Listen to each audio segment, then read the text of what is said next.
Are you ready? You ready? Can we? We're gonna start. Ready? Nobody is here. I mean, we might as well. How are you, Dean? Good. Yeah. The Committee on Natural Resources will come to order. The committee is meeting today to hear testimony on the discussion draft bill on amendments to PROMESA Act of 2019. Under Committee Rule 4F, any oral opening statements at hearings are limited to the chairman and the ranking minority member or their designees. This will allow us to hear from our witnesses sooner and help members keep to their schedules.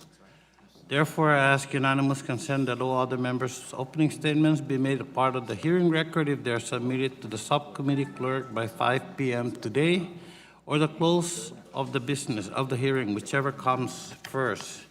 Hearing no objection, so ordered. Hi, good afternoon. Welcome. We're here today for a second day of hearings on Chairman Grijalva's draft legislation to consider amending PROMESA, the Puerto Rico Oversight, Management, and Economic Stability Act. The purpose of this hearing is to receive feedback from certain stakeholders on the draft's provisions, which include defining essential public services, assigning federal funding for the operation of the Oversight Board, reducing conflicts of interest, and auditing the debt. Must be a large amount if we need to audit. The draft also includes provision to address Puerto Rico's disaster recovery challenges. Last week, we heard from officials representing the governor and legislature of Puerto Rico, as well as the mayor of San Juan. Today, we will hear from witnesses representing academia, nonprofit organizations, and the labor and business sectors. And I encourage anyone who is not able to be a witness to please submit statements for the record. We welcome those. We have already received reactions both in favor and in opposition to some of the provisions of the chairman's discussion draft. You will hear many of those comments from our witnesses today. However, I want to ask everyone not to simply object to provisions, but to also offer alternatives needed to accomplish the desired goals. In closing, I want to welcome welcome our witnesses and thank them for traveling from Puerto Rico with us today. You guys leave a beautiful island to come to Washington, D.C. So welcome. We look forward to receiving your testimony and working with each of you on improving the lives of the residents of Puerto Rico. At this time, I yield to the distinguished gentleman, the ranking member of the committee, Mr. Bishop, for his 5 minutes. Mrs. Spallon, thank you.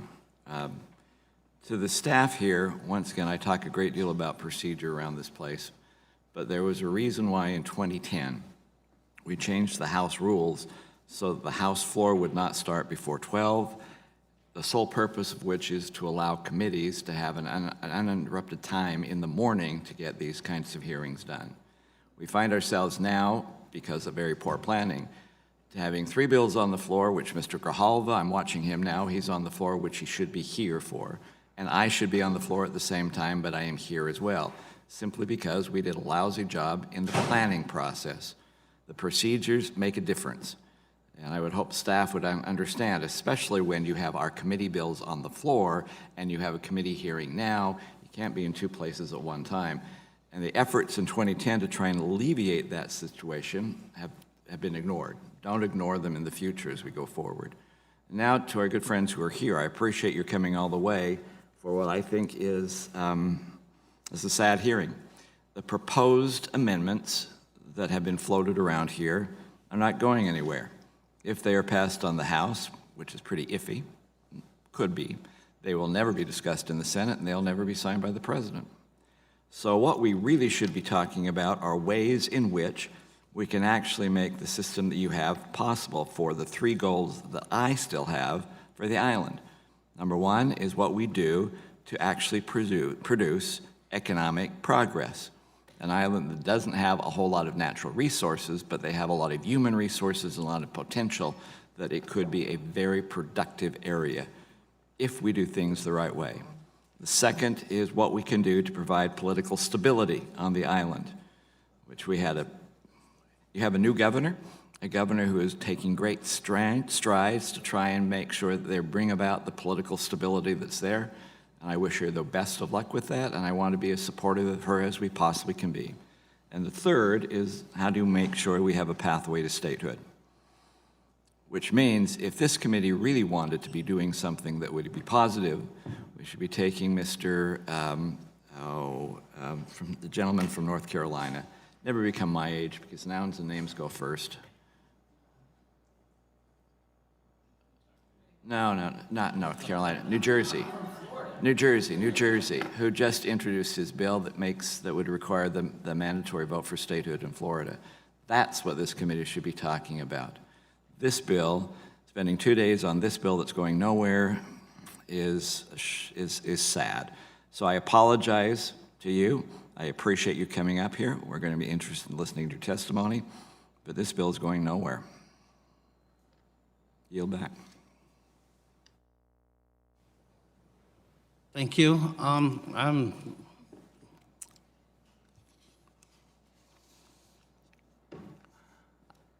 not going to respond to the wisdom of the ranking member, but I will now introduce our witnesses.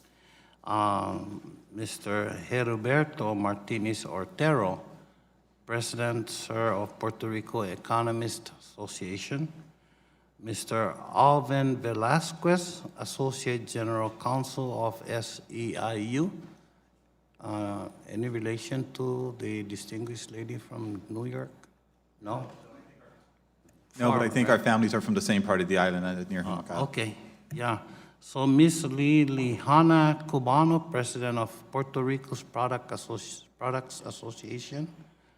Ms. Livan A. Bunten Rivera, Student Representative, University of Puerto Rico. And Mr. James Espioto, Managing Director, Chapman Strategic Advisors. Let me remind the witnesses. Oh, one more witness? No, that's it. I only see 5 there. Right? Cinco. All right, thank you. Now let me remind the witnesses that under our committee rules, they must limit their oral statements to 5 minutes, but that their entire statement will appear in the hearing record. When you begin, the lights on the witness table will turn green. After 4 minutes, the yellow light will come on. Your time will have expired when the red light comes on, and I will ask you to please complete your statement at that time. I would also allow the entire panel to testify before questioning the witnesses.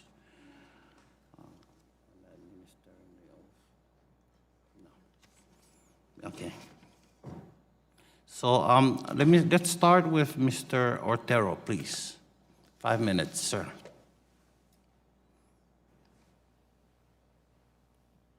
Good afternoon, Representatives Sablan, members of the committee. My name is Heriberto Martinez Otero. I am the president of the Association of Economists of Puerto Rico. I appreciate the opportunity this committee has offered me to express my opinion on possible amendments to the PROMESA Act. At the end of the 70s, up to 2006, the development model of Puerto Rico's economy was based on the pharmaceutical industry, which was implemented in our country as a result of the approval of Section 936 of the Federal Internal Revenue Code. As a consequence of Section 936 and a local talented human capital, the pharmaceutical industry in Puerto Rico reported billions of dollars in earnings per year, which we deposit within the domestic financial system, creating a liquidity surplus. During this period, the economy grew consistently at rates that range from 3% to 5% of the gross national product. But in 2006, the construction bubble collapsed, the phasing out of Section 936 ended, and since then, the economy began to decrease and unemployment increased. In 2009, massive layoffs in the public sector and cuts in government spending began under the ideology of expansive austerity. In 2016, the PROMESA Act was approved, which allowed the deepening of the cuts under austerity logic. Hurricane Maria caused more damage than anticipated because our institutions were dismantled due to austerity policies. Now, I want to comment some of the proposed amendments. First, Section 3. Having the federal government fund the board is a favorable idea. This proposal should release about $80 million annually. What you have to keep an eye on is how the money will be distributed. If the board determines that the money saved will go to a fund for the payment of the debt of Puerto Rico or any of its municipalities, then it will have no positive impact on the local economy. The way PROMESA Act is designed allows the board to put a cap on the budget. If that ceiling contemplates the reduction of the federal money that previously went to the board, we will not be able to count on it for essential services in its other areas of social investment. Section 4. The definition of essential services has been a constant grievance by the citizens of Puerto Rico. The Association of Economists of Puerto Rico approved a resolution to request that the government of Puerto Rico and the board establish a list of essential services: education, health, safety, retirement, and the preservation of the only public higher education institution that we have, the University of Puerto Rico. We must all be clear that the most important consequences of the cuts to essential services are poverty and migration to the mainland.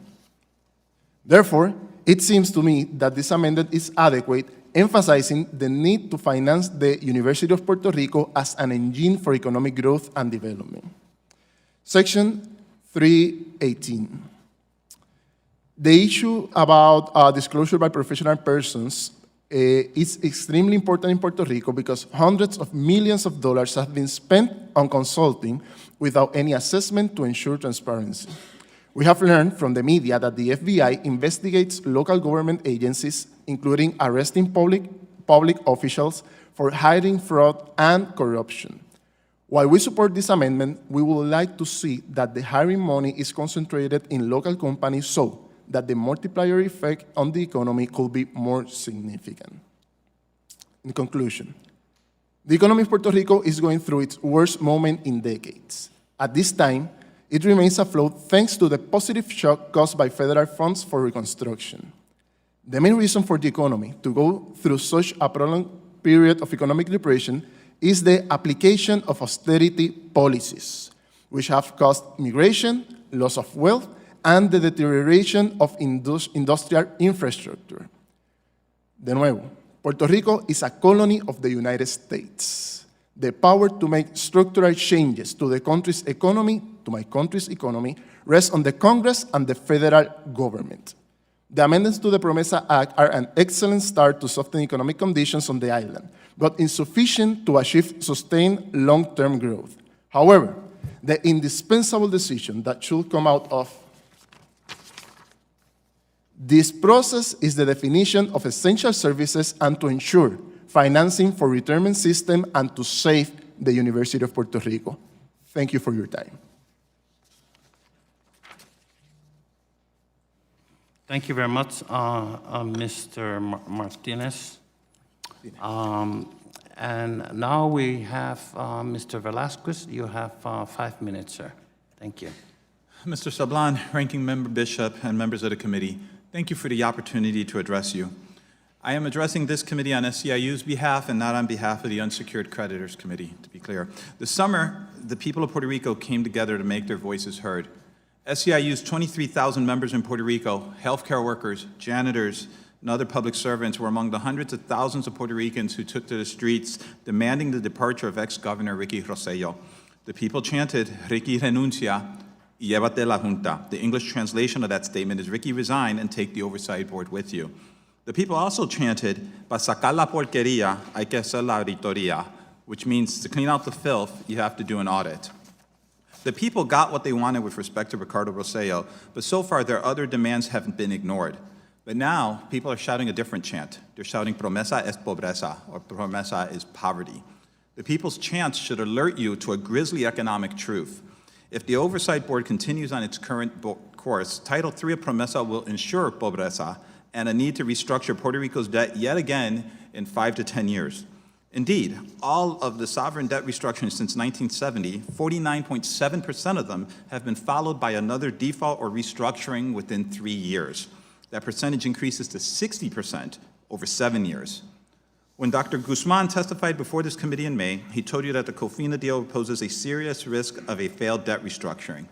He said, and I quote, "The deal makes sense only if other groups of Puerto Rico's bondholders get a very large haircut. The arithmetic is simple. The generosity with the COFINA bondholders can only be sustained if the reduction on the rest of the public debt lies between roughly 85 and 95%. Yet, what has happened? Instead of an 85 to 95% cut of the remaining debt, the board's plan of adjustment proposes giving hedge funds who hold pre-2012 general obligation bonds the possibility of up to an 89.4% recovery. This is the exact opposite of what simple arithmetic demands, and the board wants to give PREPA bondholders a similar favorable treatment. So who does that leave out in the cold? That leaves out people like Ramon Carro. Mr. Ortiz Carro used to own a business that built affordable housing. 11 years ago, he built for the housing for the government of Puerto Rico. He still owed $11 million for that more than decade-old work. Mr. Ortiz was a proud employer, but now has had to let go of all 125 of his staff. For Mr. Ortiz, the Oversight Board proposes a recovery of less than 2 cents on the dollar. Or consider Carmen Castro, a retired worker living on Social Security.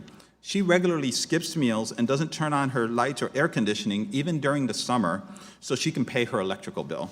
In order to give PREPA bondholders a generous recovery, the board intends to hike her electrical rate by 47% over the next 5 years. No one is talking about a scenario where there's going to be sufficient economic growth to cover that increased cost in utilities. It seems like the crowd was right. PROMESA is equaling pobreza, just not for the pre-2012 GO bondholders and the COFINA bondholders. So how can Congress fix this? First, the people of Puerto Rico want a truly independent audit of the debt. To be clear, the recent lawsuits after publication of the Cobre and Kim report seeking to invalidate debt were a step in the right direction, but those actions were not an audit. Most governmental audits are done to the standards of the U.S. GAO office. Those standards require professionals to swear to independence and objectivity. When the law firm Cobre and Kim investigated Puerto Rico's debt for the Oversight Board, they were not acting independently. Quite the opposite. Legal ethics bound Cobre and Kim to zealously represent their clients' interests, meaning the interests of the Oversight Board. What the people of Puerto Rico demanded is an independent audit for the people of Puerto Rico by the people of Puerto Rico. Second, Congress needs to pass a Marshall Plan for Puerto Rico that needs to have many parts. That plan has to have many components such as Medicaid parity and substantial debt relief. That would be a minimally acceptable start. Measures like the Territorial Relief Act are a step in the right direction, although not sufficient. At least that act creates a sort of fail-safe mechanism in case the board fails to cut the debt to a sustainable level and action is required. The act requires local officials to make the decision about debt relief, officials the people of Puerto Rico can actually hold accountable. SEIU was against PROMESA from the beginning. First, because it is yet another colonialist incursion into Puerto Rico, the latest in a long and shameful history. But second, SEIU opposed PROMESA because we feared the outcome we now face, a Puerto Rico unable to prosper and grow again because its people would be saddled with an unsustainable debt load. At a bare minimum, Congress must confront that reality head on and begin taking steps to fix this failed policy. Thank you. Thank you very much, Mr. Velasquez. Now, Ms. Cubano, did I say that right? Yes, you said Yeah, it okay. right. Ms. Cubano, you have 5 minutes. Thank you. please. Chairman Grijalva, Ranking Member Bishop, and committee members. Good afternoon, and thank you for the opportunity to appear today before your committee, and especially for your interest in the 3.2 million U.S. citizens residing in Puerto Rico, a U.S. jurisdiction larger in population than 20 states. I currently serve as the elected president of the Puerto Rico Products Association, which is made up of several hundred local companies operating in Puerto Rico. I'm a woman entrepreneur, business owner, and a board member of Puerto Rico Private Sector Coalition, which is my privilege today to represent. The Private Sector Coalition of Puerto Rico is comprised of 30 leading business, trade, and professional organizations which constitute up to 90% of our island's economy, and 75% of our local jobs. We appreciate the chairman's effort to reform PROMESA and shift the focus away from austerity to one focus of economic growth, as noted of Section 4 of Amendment to PROMESA Act 2019. Restoring economic growth will help to create meaningful and well-paid jobs, stop our migration and loss of our talented young people, expand our middle class, and generate the revenue sorely needed by the local government to enable it to provide services and maintain infrastructure. While I will share our recommendation to our local elected officials, as well as the Federal Oversight Management Board, later in my statement, there are some important actions that Congress can instrumental in putting Puerto Rico economics on the path to growth in the short term. It is time for the local government, First of all, permit the impending medical cliff by enable the bipartisan Territory Health Improvement Act, advanced by a unanimous vote in House Energy and Commerce Committee. We ask Congress to work to ensure that the flow of the federal hurricane recovery funds to the island is maintained in a transparent and timely fashion. These funds have moved far too slow due to unnecessary delays. Notably, almost 24,000 families still live under blue tarps, almost 2 years after Hurricane Maria. We also recommend that Congress require that decisions made by the FOMB must be made with full consideration of the direct and indirect impact of the economy of Puerto Rico and our island's ability to competitive. The most obvious example of why this is needed is the PREPA RSA, being advocated by the FOMB, which will improve up to 48% increase on Puerto Rico's already high sky electricity rate. Imagine the impact of electricity rates of over 30 cents kilowatts in your state. Puerto Rico has a diverse, vigorous business class capable of generating wealth and eager to make progress. It is time for the local government and the FOMB to act on economic reforms, like, for example, permit reform, simplify and enhance the efficiency and effectiveness of the government building and business operating permits process in Puerto Rico. Reduce taxes and simplify the tax code that suppresses the business climate in Puerto Rico. Air cargo transit hub. Pursue with the U.S. Department of Transportation an application for expanded cargo flexibility at its international airport to promote the use of the airports and our former military airfields as international hub for air cargo transportation between Latin America and Europe. Education. Maximize apprenticeship program in order to obtain a certified and work-ready workforce. Energy and infrastructure. Reevaluate and reconstruct the proposed PREPA RSA as mentioned. The economic policy. Seek input from long-standing private sector organizations representing local business, manufacturers, and employees in policy discussing in Puerto Rico challenges. Labor costs. Request the FOB to exercise their power to review and repeal Execute Order 2018-033, which compel government-sponsored construction projects in Puerto Rico to labor costs. Again, I want to thank the committee for the opportunity to represent the private sector coalition of Puerto Rico today. The private sector coalition have argued that economic growth is the only real solution to Puerto Rico challenges, and we look forward to working with your committee and the Congress to advance real solutions. Thank you.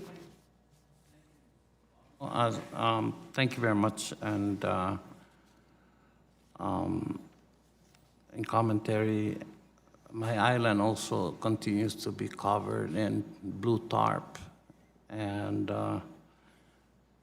where you have 38 cents per kilowatt hour, it's 44 cents per kilowatt hour where I come from. So I have an idea of what you're sharing.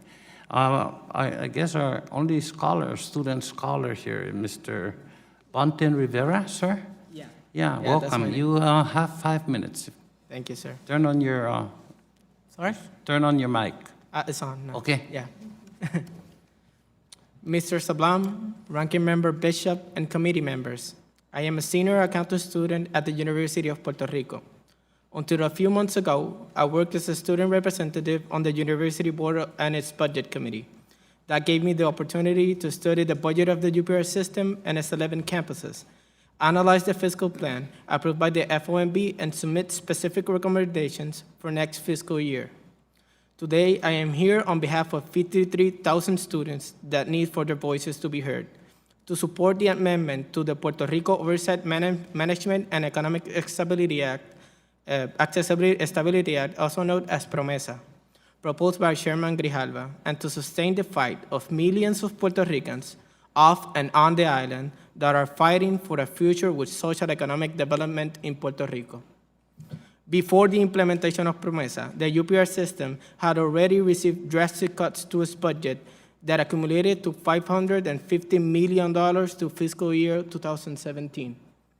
In fiscal year 2018, the fiscal board presented a plan that included annual budget cuts that accumulated to a total of $450 million by year 2024. That represents 56% of the total budget of the University of Puerto Rico. The university is not unaware of the need of fiscal restraint. We have been working with these budget cuts, adjusting multiple measures to continue providing quality higher education on the island. First, the university has tripled its tuition through annual increases and created new fees for students. This has affected directly the most vulnerable students on the institution. The institution has reduced its faculty and administrative personnel to the point that most of our campuses are understaffed at all levels. This has translated in a limited number of courses, a deterioration of our infrastructure, and limited staff attending student services. For example, some offices that used to be operated by full staff now are being operated by 1 or 2 work-study students. The university has stopped some of its critical permanent infrastructure projects. This is due to a combination of lack of funding and FEMA not distributing the necessary funds for reconstruction purposes. In some cases, campuses like Bayamón and Rio Piedras completely lost buildings due to the damages of Hurricane Maria, and to this day, the reconstruction of those buildings, essential to the functioning of the university campuses, have not even begun. As a result of the budget cuts, the university has underfunded its pension plan to the point that the net pension liability has exploded to almost $3 billion, and the amount that the university must pay to sustain the system has doubled. It is not difficult to see how the budget cuts are creating massive deficits on the cash flows of the UPR. In the fiscal plan for the university, approved on June 5th by the FOMB, it projects that the university will have a deficit of $88 million by the end of this fiscal year. In the report that me and my colleagues from the budget committee submitted to the university board last semester, we concluded that if the budget cuts imposed by the fiscal plan for the next 2 fiscal years for the university are implemented, probably the university will be obligated to close most of its campuses, and it will lose their accreditation due to its inability to meet the financial obligations of the system. The approval of the amendment proposed by Congressman Grijalva is critical for the sustainability of the University of Puerto Rico. Some of the university campuses with this year's budget are not sure if they are going to be able to pay the payroll or even pay their utility bills. By endorsing this amendment, we ensure that the immediate future of the University of Puerto Rico is secured. This will give the opportunity for the university to reorganize, update its infrastructure, acquire better technology, and in the near future, operate more effectively. Referring to the University of Puerto Rico, Mrs. Jarezco stated, the University of Puerto Rico system is the crown jewel of Puerto Rico.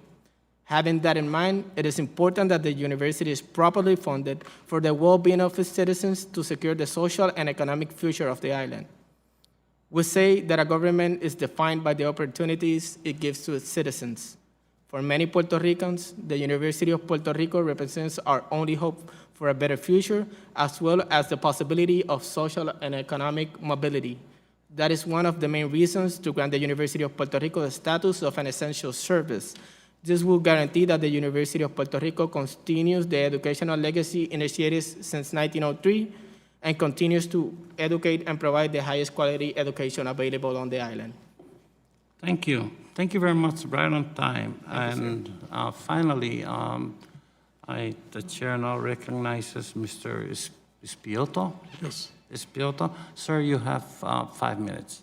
thank you. Thank you. Chairman Grijalva, Ranking Member Bishop, and distinguished members of the committee. Thank you for the opportunity to address you. Certainly, these amendments raise some very interesting issues. The part of the amendments that I would like to address is how do you effectively deal with public debt? If you look at the over 600 sovereign debt restructurings since 1950 for 95 countries, you see that they get repeated time and time again because the systemic problem was not addressed. Public debt is not a systemic problem. It's a symptom of a systemic problem. For Puerto Rico, I think people are united that there should be a recovery plan that reinvests in Puerto Rico, that stimulates the economy, that creates new good jobs for the people of Puerto Rico, attracts business and others to come, and with that, you have an increase in tax revenues that will be the high tide that raises all the boats. The important thing is that if, like any government, you need to have access to the capital markets. Governments need to borrow money because revenues do not come in on an even basis. Sometimes what you think you levied, you don't collect. And so you need a way of making sure there's liquidity to literally keep the lights on. Access to the market is essential. The sovereign debt restructurings that did not work did not address the systemic problem and did not maintain good access to the market. The problem I have with Title VIII is that Title VIII provides, by legislative resolution, the discharge of all unsecured public debt. The problem with that is there's no rationale. There's no justification. Chapter 9 of our Municipal Bankruptcy Code basically is titled Municipal Debt Adjustment. Title 3 of PROMESA is titled Debt Adjustment. It is to be adjusted to what is sustainable and affordable. To wipe it out without recognizing the principles of best interest of creditors, feasibility, fair and equitable, which are in PROMESA in Title III, would be a mistake. What is important is not the elimination of debt, but it's the adjustment to what is sustainable and affordable. If you look at 180 restructurings recently of sovereign debt, the mean haircut is only 38%. Detroit, the reduction in Detroit was only 38%. Obviously, it has to be adjusted to what is sustainable and affordable, but that does not mean that you have a process that just eliminates it. Why is that important? Because Puerto Rico will need to go back to the market to borrow money for its infrastructure and other governmental services. And to do so, it needs access and the ability to borrow at a low cost. The experiences of Greece, Argentina, Brazil, Peru, and others is that if you don't respect that sacred obligation, you wind up paying more. At least 2% more additional interest rate per annum, which equals, on a 20-year bond bullet maturity at a 5% discount, 25% of the principal amount goes to additional interest, not to pay for services, not to pay for infrastructure, not to pay for workers or pensions or a tax relief. So it is important to look at this. Are there better ways? Yes. How can we help Puerto Rico best? It's giving it what it lost in 936 being repealed. The reason why governments need businesses to want to be there. So we ought to look at ways of stimulating the economy, making it a center of commerce, finance, making it a foreign trade zone, increasing manufacturing, giving back what it lost when it lost 936 to attract back the people who've left and bring business to Puerto Rico that creates the new jobs, the additional tax revenues, and the high tide that solves the problem. Thank you. Thank you, Mr. Spiotto. I thank the panel for their testimony, reminding the members that Committee Rule 3D imposes a 5-minute limit on questions. The chairman will now recognize members for any questions they may wish to ask of the witnesses.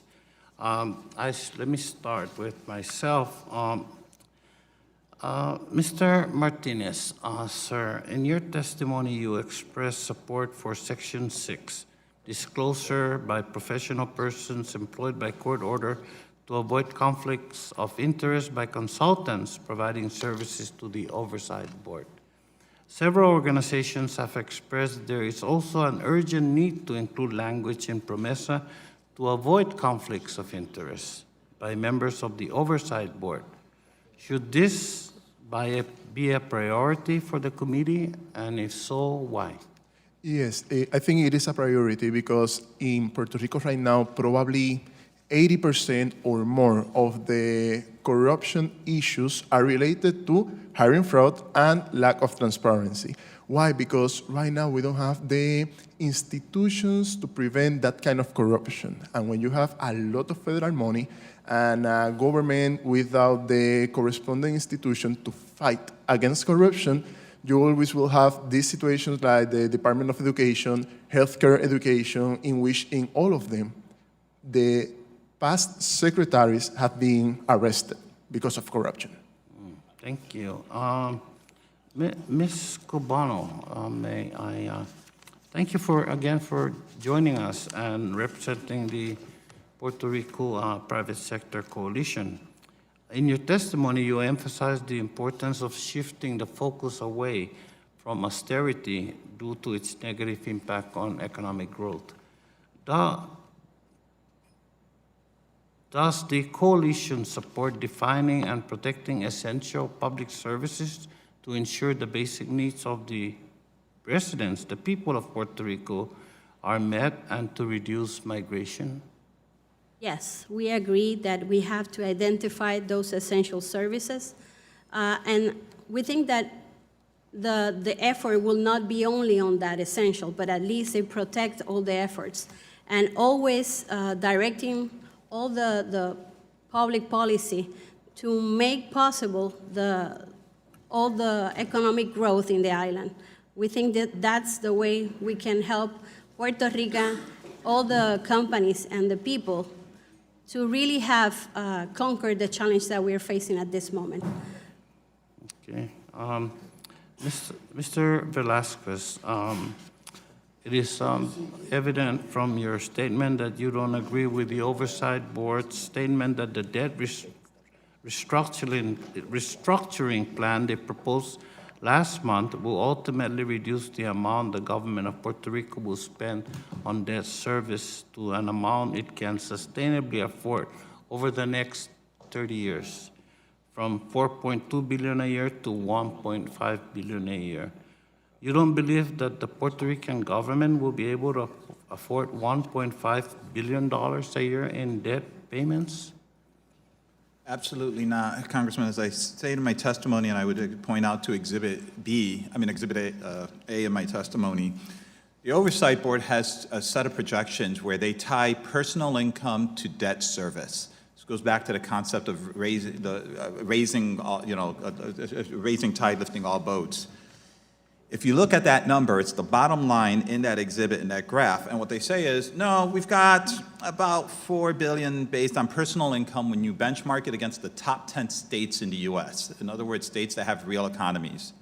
Instead, the numbers we're talking about are closer to the top end of that range. And the reason that there's a disconnect there is because there's a difference between kind of like the legal fiction that PROMESA has and the economic reality.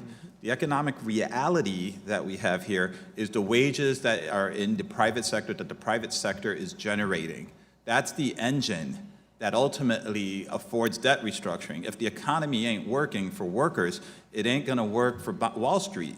because you're not going to have the money needed to pay back Wall Street from the workers that you're trying to tax, and they, in this case, are getting taxed to death. Thank you. I have one more question. I have limited time. So, Mr. Bunton, sir, what is your reaction to the concern that the government of Puerto Rico can no longer afford to subsidize the University of Puerto Rico at the same rate that they were previously?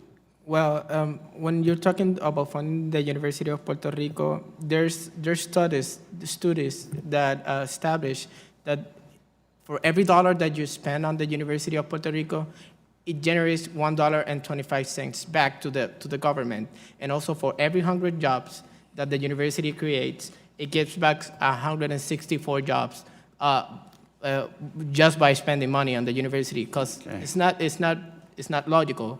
Yeah. To do what you're doing to the University of Puerto Rico. Thank you, sir. Can I say one more thing? Hurry up, Sorry. my time's up. And as Mr. Bishop said, Puerto Rico has a lot of human resources, and those human resources come through the University of Puerto Rico. So you have to invest on the University of Puerto Rico for the future. Thank you, sir. And the ranking member has told me that he will yield to the Dean of the House, Mr. Young, to go first. Thank you, Mr. Chairman. This is for the whole panel. Of the total debt, what percentage is PREPA? Anybody know? Heriberto Martinez, president of the Economics Association of Puerto Rico, like 22%, more or less What's the percentage? 10 billion What over is the 70 percentage billion. of the debt of PREPA? Yes, like, 44%? no, not really. Let me check. How much? Like, About 15%. 22%. What I'm asking that question, 22%, there's been some suggestions, even by the board and other people, that should be sold. How many in that panel support the selling of PREPA to private industry? Nobody. If you're consuming money and not making money, why wouldn't you get rid of it? The private sector really encouraged to have a combination of public and private investment in the PREPA.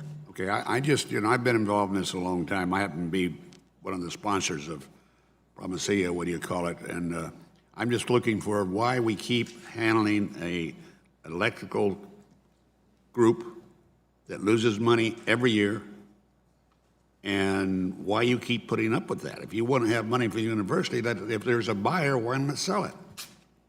A student, you're a university student. Well, if you wanna sell the PREPA, you get to see the history why PREPA was created. PREPA was created because the private sector had a lot of problems with the distribution of the energy on the island.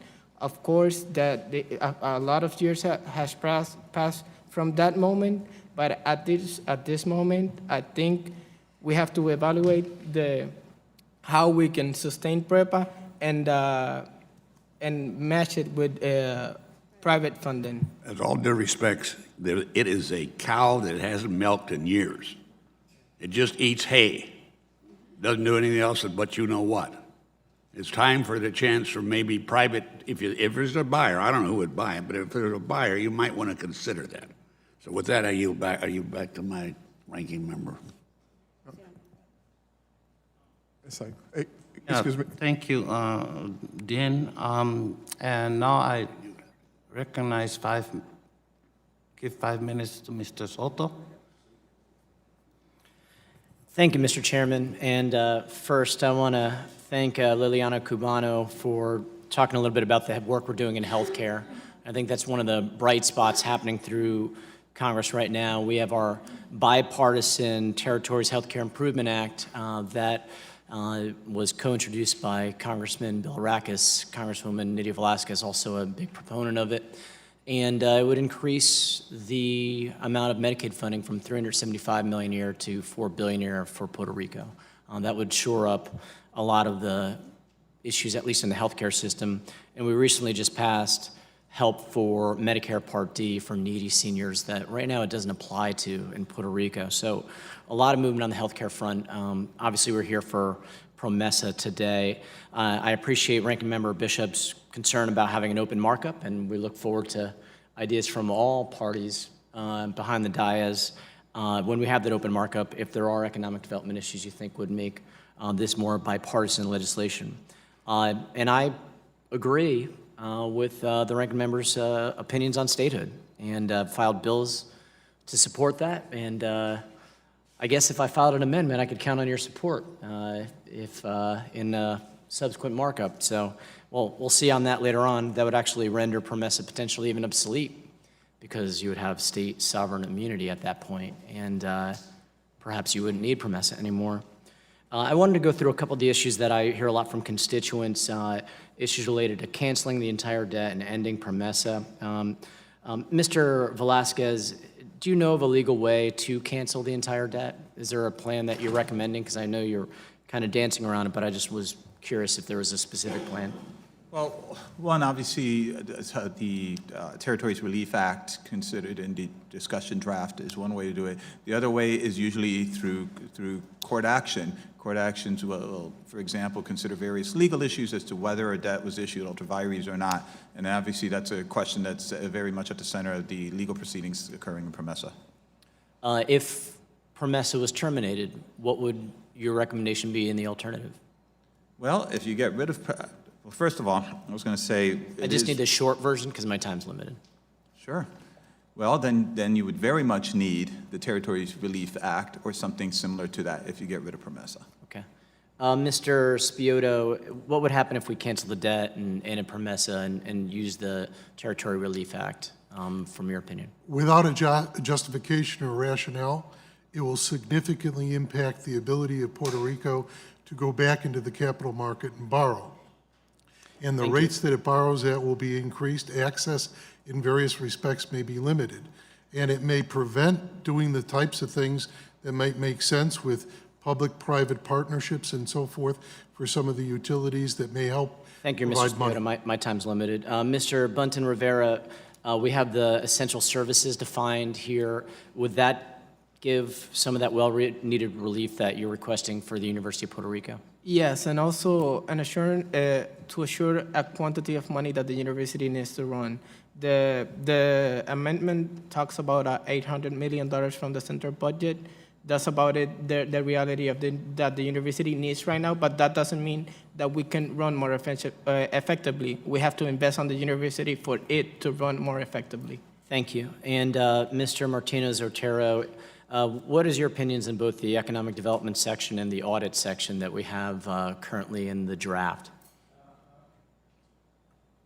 I support it, and I like the definition of economic growth, but I think that you need to be more specific in which industrial sectors you want to support or invest, like, for example, cooperative sector, or which part of the private sector do you want to growth in our economy, because we need more private investment at this moment. I share a lot of people's concern about the economic development aspect. The only concern I have otherwise, though, is this taking away then from the Puerto Rico legislators' authority to be able to do that? So that's something I'm sort of grappling with. I wanted to end by just a show of hands. How many of you raise your hand if you would support a reconstruction coordinator? Raise your hand. Okay, so none of you would support a reconstruction coordinator. How many of you would support a revitalization coordinator for PREPA? Raise your hand if you would support that. Okay. Thank you so much. Obviously, these are complex issues. I appreciate all your testimony, and I commend the chairman for putting forward a draft and then hosting now 2 days' worth of hearings with multiple panels to hear from everybody before we come up with an actual bill, and even from there, we'll have an opportunity for markup, and I yield back. Yeah, okay. Thank you, Mr. Soto. And I would now, the chair now recognizes the ranking member of the full committee, Mr. Bishop. Yeah. Again, let me piggyback just on what Mr. Soto said at the very end on how much we appreciate you coming up here. It is very good to have disparate views, especially from those who are on the ground floor in what they're doing, even though at some point that vision may necessarily have some binders on it, on where it is supposed to be. Also, See, this is a problem of actually not reading something prepared and just talking what I actually believe. It's Soriano whose bill I want us to talk about statehood, and he's from the Bronx. He's not from North Carolina or New Jersey or anyone close to that. Not even, no. You've seen one Easterner. You've seen them all. Yeah, get that in there. But that's what we should be doing. There's another couple of things that have been very good, not only with some of the discussions in here in your written testimony, but stuff that was brought out in the last hearing as well that deals with FEMA issues and CBDGDR funds. Unfortunately, as significant as those are and the problems I think we have talked about even when we were in Puerto Rico, those are not the jurisdiction of this committee. We can't solve those problems in the committee. That's why in the last hearing, Representative Gonzalez actually left the chairing of this to go over to the Committee of Jurisdiction to deal with those particular issues. That has to be part of the equation that's still there. Mr. Spiotto, if I could ask you the simple question as well. The Congress crafted PROMESA with bipartisan support, but the goal of that was always to ensure that it regains financial credibility by improving oversight and accounting measures, with the ultimate goal of having better government accounting practices, a return to market access that would be at reasonable rates. In your professional opinion, do you believe this draft proposal that we're considering today is written with those same goals in mind? No, I believe it conflicts with those and could significantly impair the type of recovery that Puerto Rico should have. Well, then let me just once again ask the same question that Darren asked of you, to give you the same opportunity to respond to it one more time. If indeed any of these draft proposals, which in my estimation are not going anywhere, if these draft proposals ever actually became law, would Puerto Rico have an easier time in reaccessing the financial markets after they would have the Puerto Rican legislature as well as the governor simply wipe out the debt obligations? It would have a harder time because the fear of the blanket wipeout of public debt would make creditors demand security. It would create real problems in obtaining credit, and it would put a block or an obstacle in doing the types of things you want to do in doing a restructuring and a recovery plan. So I guess if we were to try and be cynical and say to certain special interest groups that happen to be there in the island that, yeah, we should restructure you, wipe out your debt, in the long term, that would have a negative overall effect of what you're trying to do, because I think you were talking about the difference between the symptoms versus the causal implication. Yes. Is that a fair statement to make? Yes, I mean, just because you have large amount of debt is really a symptom of having a financial problem that wasn't addressed. If Puerto Rico had the ability to resolve their problems in 2006, they would not have taken on another $30-some billion worth of debt, which created a lot of the problems. So I got maybe like 1 minute left. Are you familiar with the efforts that were done in New York City in '75 and Philadelphia in '91, DC Yes. here in '95? Did any of those examples ever wipe out their debt obligations wholesale in the manner that the chairman's draft of this legislation proposes? No, they refinanced all of them. They paid them back. In fact, DC and the Financial Control Board did the same thing. So if we want to learn from history, we don't go down this road. It creates more problems than benefits. Thank you. Once again, I appreciate all of your efforts to come up here. What you should realize is that you are coming up here at the wrong period of time. We should be going down for these hearings in November and December to Puerto Rico. If you wanted to come up here, now you can come up here in the summer. We have to go down there in the winter. So we're doing, not only are we doing it at the wrong time of the day, we're in the wrong location. February. That's right. February. Yeah. We just made a deal. We'll be down there in February. I didn't. Well, thank you, Mr. Bishop. Thank you. At this time, Mr. Cartwright, sir, you have 5 minutes. Thank you, Mr. Chairman, and I'd like to thank the witnesses for traveling here and giving us your testimony. Mr. Velasquez, thank you for your testimony. I had a question for you. The government of Puerto Rico and the Oversight Board oppose amendments to PROMESA and these amendments would facilitate access to public debt information. In other words, make public debt information more transparent. And that what the government argues is that this level of transparency would create problems in debt restructuring proceedings, and as they say, negatively impact attorney-client privilege. I want to find out if you agree that that is the case, and whether you could further explain what the negative impacts of transparency would be on debt restructuring. Congressman, thank you for the question. That argument by both the Oversight Board and the government of Puerto Rico is a complete red herring to keep you from actually focusing in on what the real bogey is. The real bogey here is getting information out to the people of Puerto Rico, and not only that, but to the financial markets. There's a lot of information that's been asked about transparency that both creditors and us, frankly, as a labor union and the people of Puerto Rico want. I find that those arguments to be a complete red herring. What we need to focus on is transparency of the debt and of those documents. So it's quite the opposite. You don't believe that more transparency is a bad thing. That's correct. I see. Okay. And to our student on the panel, Mr. Bunton Rivera, thank you for your testimony as well. And thank you for providing an overview of the challenges that the University of Puerto Rico faces, including a lack of funding for its operations and its retirement system.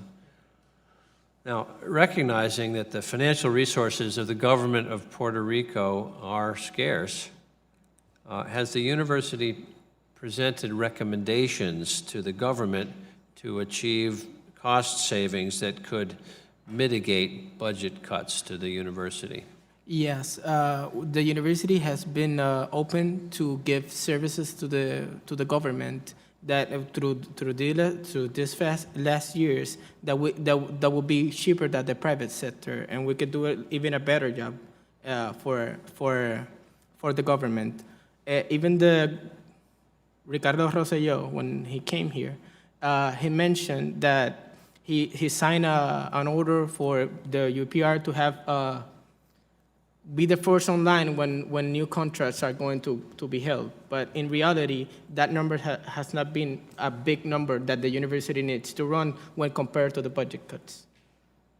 You mentioned cheaper and better as recommendations. Could you give us some specific examples? For example, we can give when new laws are being written, and the University of Puerto Rico could help with accessory to the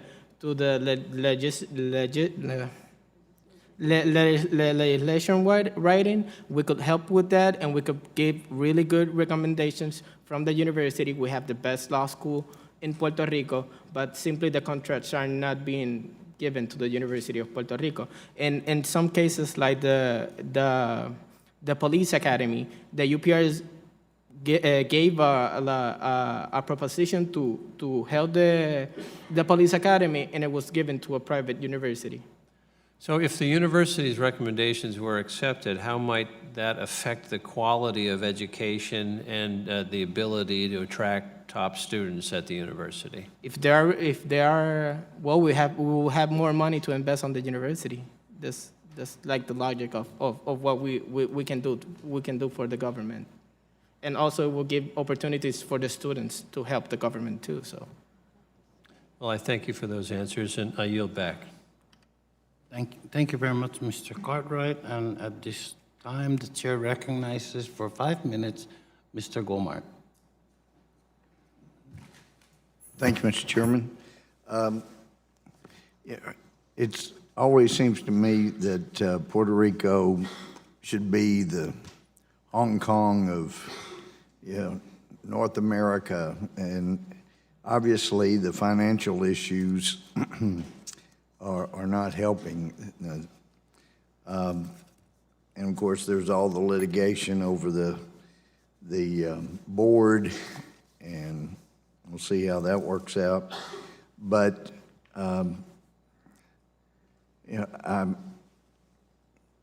had the honor of serving with Luis Fortuno here in Congress for a term before he was elected governor. And my understanding was he was trying to get the debt under control, and when you got 30% or so of the population working for the government and you pay no federal income tax, but the local tax is between 30 and 40%, it doesn't draw businesses in like I would have thought there would be the opportunity. So with PROMESA, it seemed like there was at least a chance to get debt under control. Looked like restructuring has saved some money, but long term, people are going to need to see that, and investors, that there is a good game plan. We see here in the United States with the billions and billions of dollars that was spent trying to drive green energy, renewables. There was fiasco after fiasco. We had a hearing previously, previous Congress, over the solar power plant near the border of Nevada and California. They got between $2.2 billion and $2.3 billion. And with all they've done for a number of years now, when they testified, they had paid back $6 million of the amount of loans. So it concerns me when I see the proposal to go from 2% renewables to 100% renewables, because as a Democrat colleague, the late John Dingell, pointed out, when you start raising energy prices, it is a massive tax on the people that can least afford it. And renewables get expensive. If it's solar, if it's wind, then you have to have double the production lines, because you've got to also draw energy from something that you can count on, since you can't always count on wind and sun. So I'm a little concerned about just the massive expense and this driven desire to go from 2% to 100% renewables, and just how devastating that might be. Let me go from right to left. Mr. Piatto, do you see going to 100% renewables helping the financial situation in Puerto Rico? And provide a method of providing good electrical services, and that is one extreme, which I don't think should be a near-term goal, at least, if not a long-term. Mr. Putin Rivera, Sure. Mr. Gomert, distinguished, now recognize the distinguished lady from New York, a proud Puerto Rican, and also chair of the Small Business Committee. Thank you, Mr. Chairman, and thank you. Let me take this opportunity to thank all of you for coming here and shed light of the struggle and the plight of the people of Puerto Rico for justice and equality.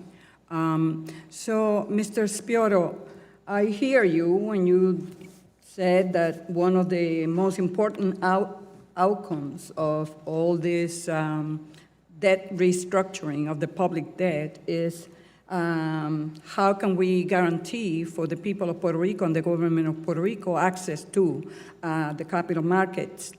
What is your opinion about the need for the oversight board to audit the public debt? Well, I believe both, the notion of fiscal responsibility and access is certainly they should determine what is valid and what is not. Part of that is the court process in Title III. Do you support the amendment with regard to an audit commission? Auditing the debt? A government could do that. I don't think it's necessary given the Title III action and the actions that are presently pending. So you don't think that the people of Puerto Rico deserve to know how the government got into this mess? I think the government of Puerto Rico can take on itself a determination as to what happened. But as far as the restructuring process in PROMESA, I'd leave it to the Title III action to do it. Separately, you can... It's okay. I guess you're not going to answer my question, and I have limited time. Mr. Velasquez, thank you, sir. Mr. Velasquez, last week, Omar Marrero from AFAF publicly stated that Puerto Rico's government opposes the definition of essential services because creditors could argue that whatever money not utilized to cover those services that are going to be enumerated can be used for debt repayment. In your statement, you support the definition of essential services. Is the proposed language of the PROMESA draft clear enough to prevent creditors from getting greater recoveries under this argument? I actually think the language could be improved upon. Let me give you an example. If you look at my testimony, I have as an exhibit the amount of money that's going to go out to bondholders starting in the first 3 years. It's Exhibit C to my testimony. If you look at the first 3 years, there's actually much more money going out in the first 3 years than the latter 3 years. And then the rest of the time. And the reason for that, or the question I raise, is how did you get that money? And it looks to me like, not knowing what's going on, but that hurricane money is going out that way. And that's a concern of mine, is that you're using the federal funds as a way to actually make sure that there's higher gains for the bondholders. I would like to see language that it defines essential services in a way so that we don't have this situation where extra money is going to the bondholders out in the first years while we're still trying to recover from the hurricane. Thank you. You also recommended in your testimony that we include some FOIA-type language. However, I believe there is a Commonwealth FOIA-type act called the Transparency Act that was recently signed into law that will provide the mechanisms for disclosure. In your opinion, that is not enough? No, our concern is getting access to the courts for the people of Puerto Rico and access to tools.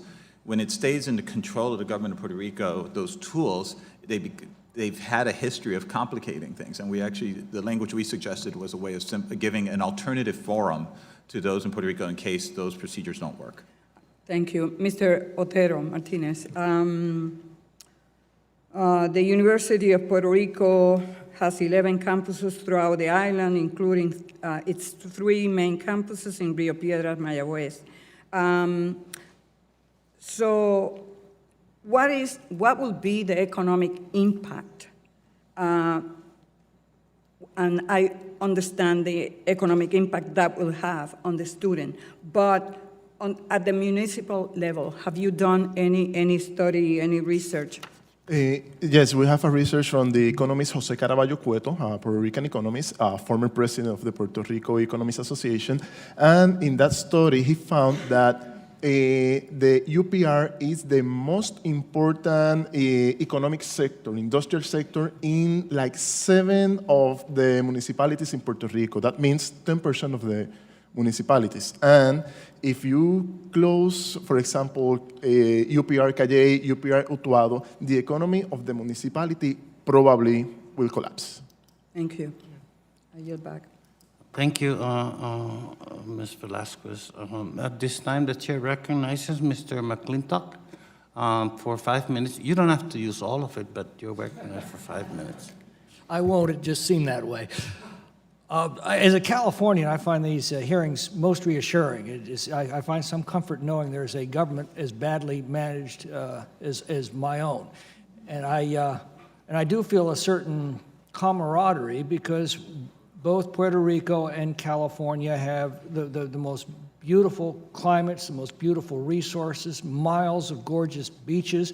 We're both cruise destinations. We're both ideal for resorts, for recreation, and yet people and businesses are fleeing my state and fleeing your Commonwealth in droves. They ought to be flocking to California. They ought to be flocking to Puerto Rico. Instead, they're fleeing from them.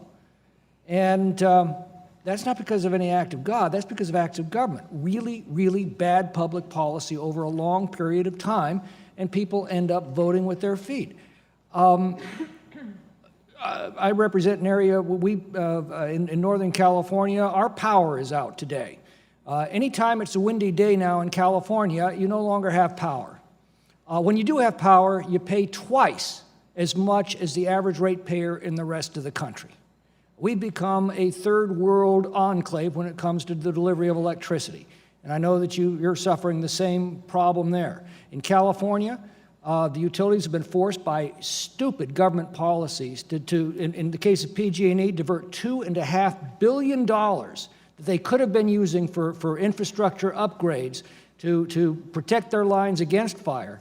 Instead, $2.5 billion a year goes out the door for green energy schemes. Now, there are also mandates on PREPA for the same thing, are there not? And how's that doing and how's your electricity reliability? And how are your prices as a result? Well, that's one of the things that we're proposing, that the RSA from PREPA should be evaluated. Well, who's responsible for these green energy policies? Who's imposing them on you? Is that something, some stupid idea the Commonwealth government came up with, or was that something we imposed on you, or how did that work? The issue about the Puerto Rico Energy Power Authority, PREPA, is that last year, ex-Governor Rosselló, he created an agreement for a public-private partnership with some private corporations. We don't know, we don't have the information. Public-private corporation, or partnership. Public-private partnerships. That's another way of saying, let's invite corruption into the process. I just want to know, where did this come from? Just very quickly, it's my time. The governor. The government. The government. Okay. Somebody said, well, these issues are terribly complicated. It doesn't seem to me they're complicated at all. If you spend more than you take in, you're going to run out of money. If you walk away from your debt, people stop loaning you money. And socialism sucks. If you take enough money from working people, you pile enough regulations on businesses, people leave. Mr. Spiotto, my principal concern is this. The Commonwealth seems to want very much to walk away from the debts that it's incurred through a lot of very bad policies. If they do that, who in his right mind would loan them any money? Well, that is the dilemma. You know, a portfolio manager, a major institutional investor, has to respond to people as far as why their investments are prudent. And, you know, you want to make sure that if there is the unfortunate debt restructuring, it is got a rational, justified basis. I actually opposed PROMESA because I thought it was an intrusion on the right and the responsibility of the voters of Puerto Rico to correct the mistakes they made by changing the people they put into office that created all of these bad decisions that now has brought Puerto Rico to this sorry state. They do need to take responsibility for their own actions and their own finances. If they choose to walk away from debt, that comes with severe consequences. They lose access to the credit market. No doubt there will be a movement to come here to get loan guarantees from the United States government. Sorry, we've got our own problems that we've created for ourselves. But I do wonder why, if Puerto Rico does that, what is there contagion in the credit markets? Do the credit markets look at other municipal and sovereign debt issued within the United States and say, that's getting too risky too, we're going to have to charge more for interest? Well, I think a lot of people will try to say that it's an aberration, but Puerto Rico has used, for example, their Constitution in 1952 has a provision that there's a priority if there's insufficient funds to pay public debt. California has a similar provision. New York has a similar provision in their Constitution. If one does not follow that, it raises the question, will others follow? I think generally the market will say no, because no state has defaulted on its GO debt since the late 1800s with the exception of Arkansas in 1933, and that was immediately refinanced and paid. So you don't see a risk of Scioto, contagion? Mr. McClintock, thank you very much. Just yes or no? No. Okay. Thank you, Mr. McClintock. The chair now recognizes Mr. Webster for 5 minutes, please.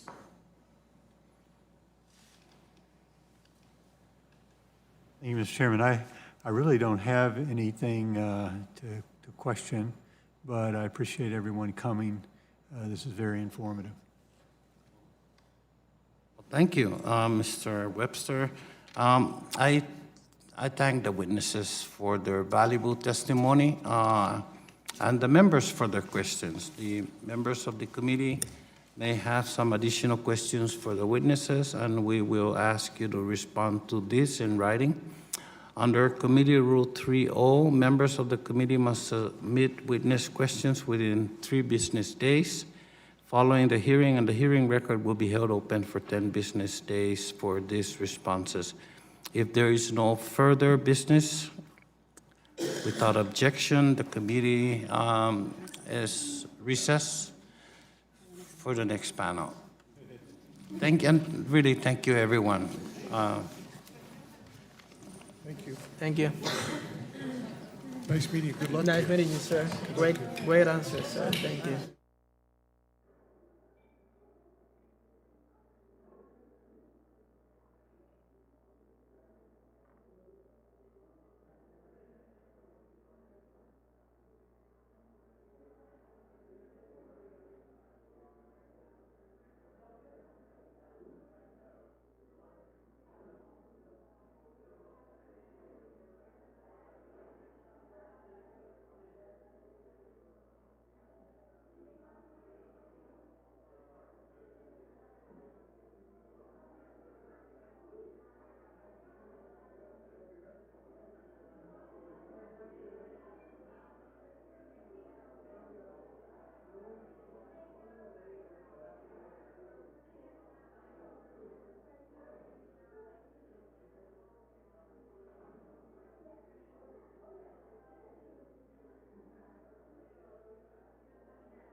If everybody could take their seats, we'd greatly appreciate it.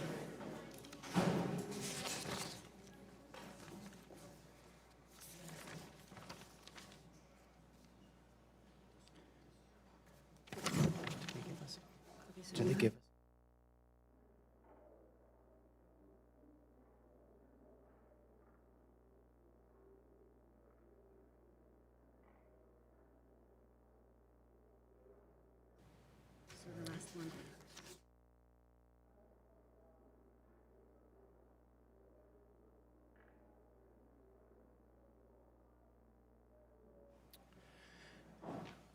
Thank you to our second panel for appearing today.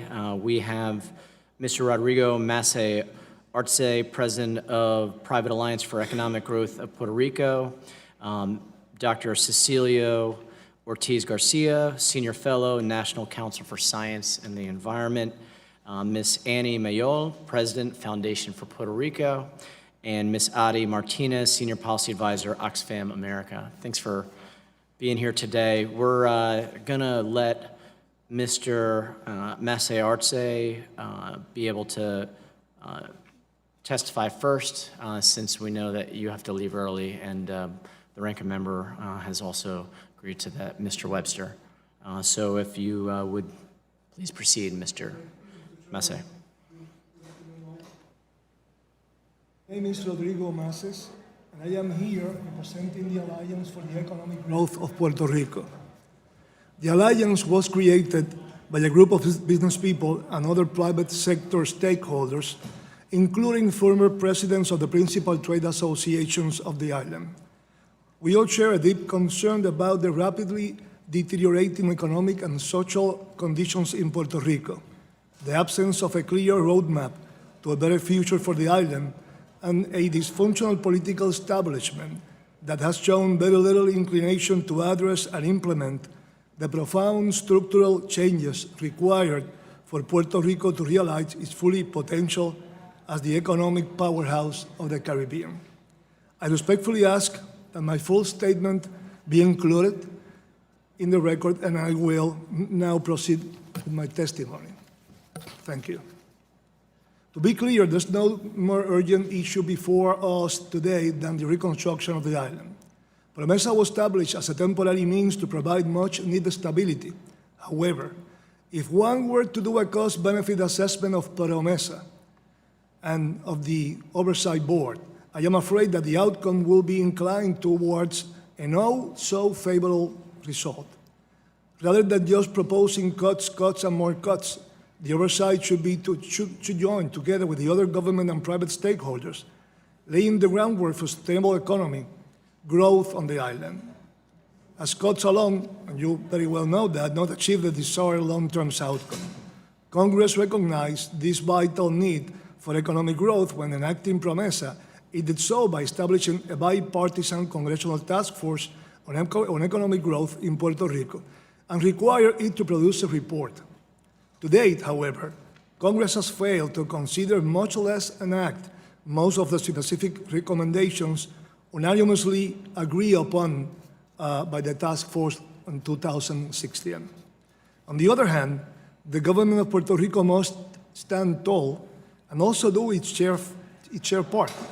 As the other panel mentioned, and I agree with most of the measurements presented here, first, there's a need to be completely transparent in the oversight of the contracting process with full access to the media. Second, Puerto Rico has a very low labor force participation rate, mainly because of the gender discrimination and the absence of a clear-cut policy to support one of the biggest assets our island has, women entrepreneurs. Third, the effective transformation of the energy and water government monopolies is essential if we want to end up with an efficient, modern, and sustainable energy and water infrastructure. In our view, cost-effective energy must not exceed 15 cents kWh.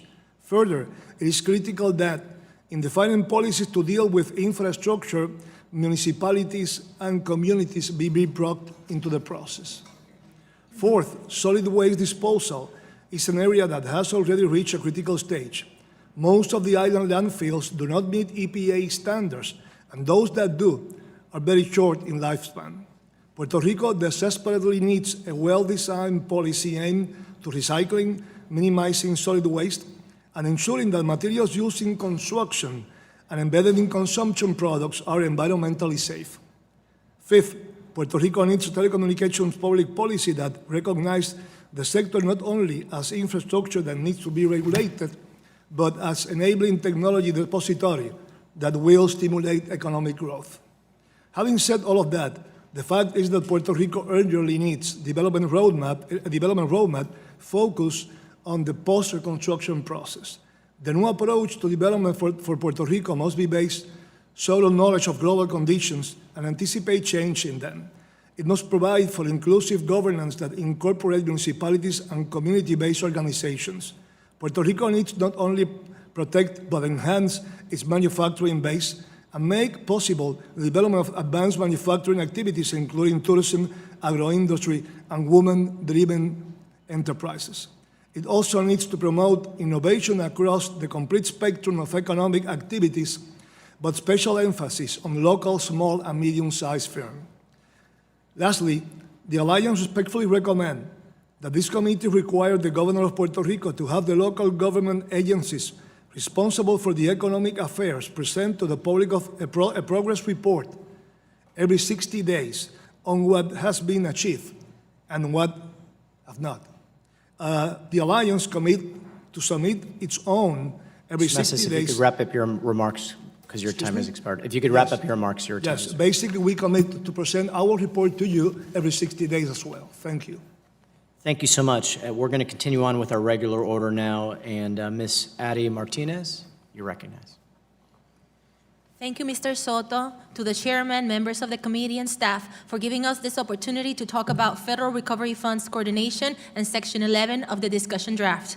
Oxfam is an international nonprofit, nonpartisan organization that for decades has delivered disaster and development assistance around the world.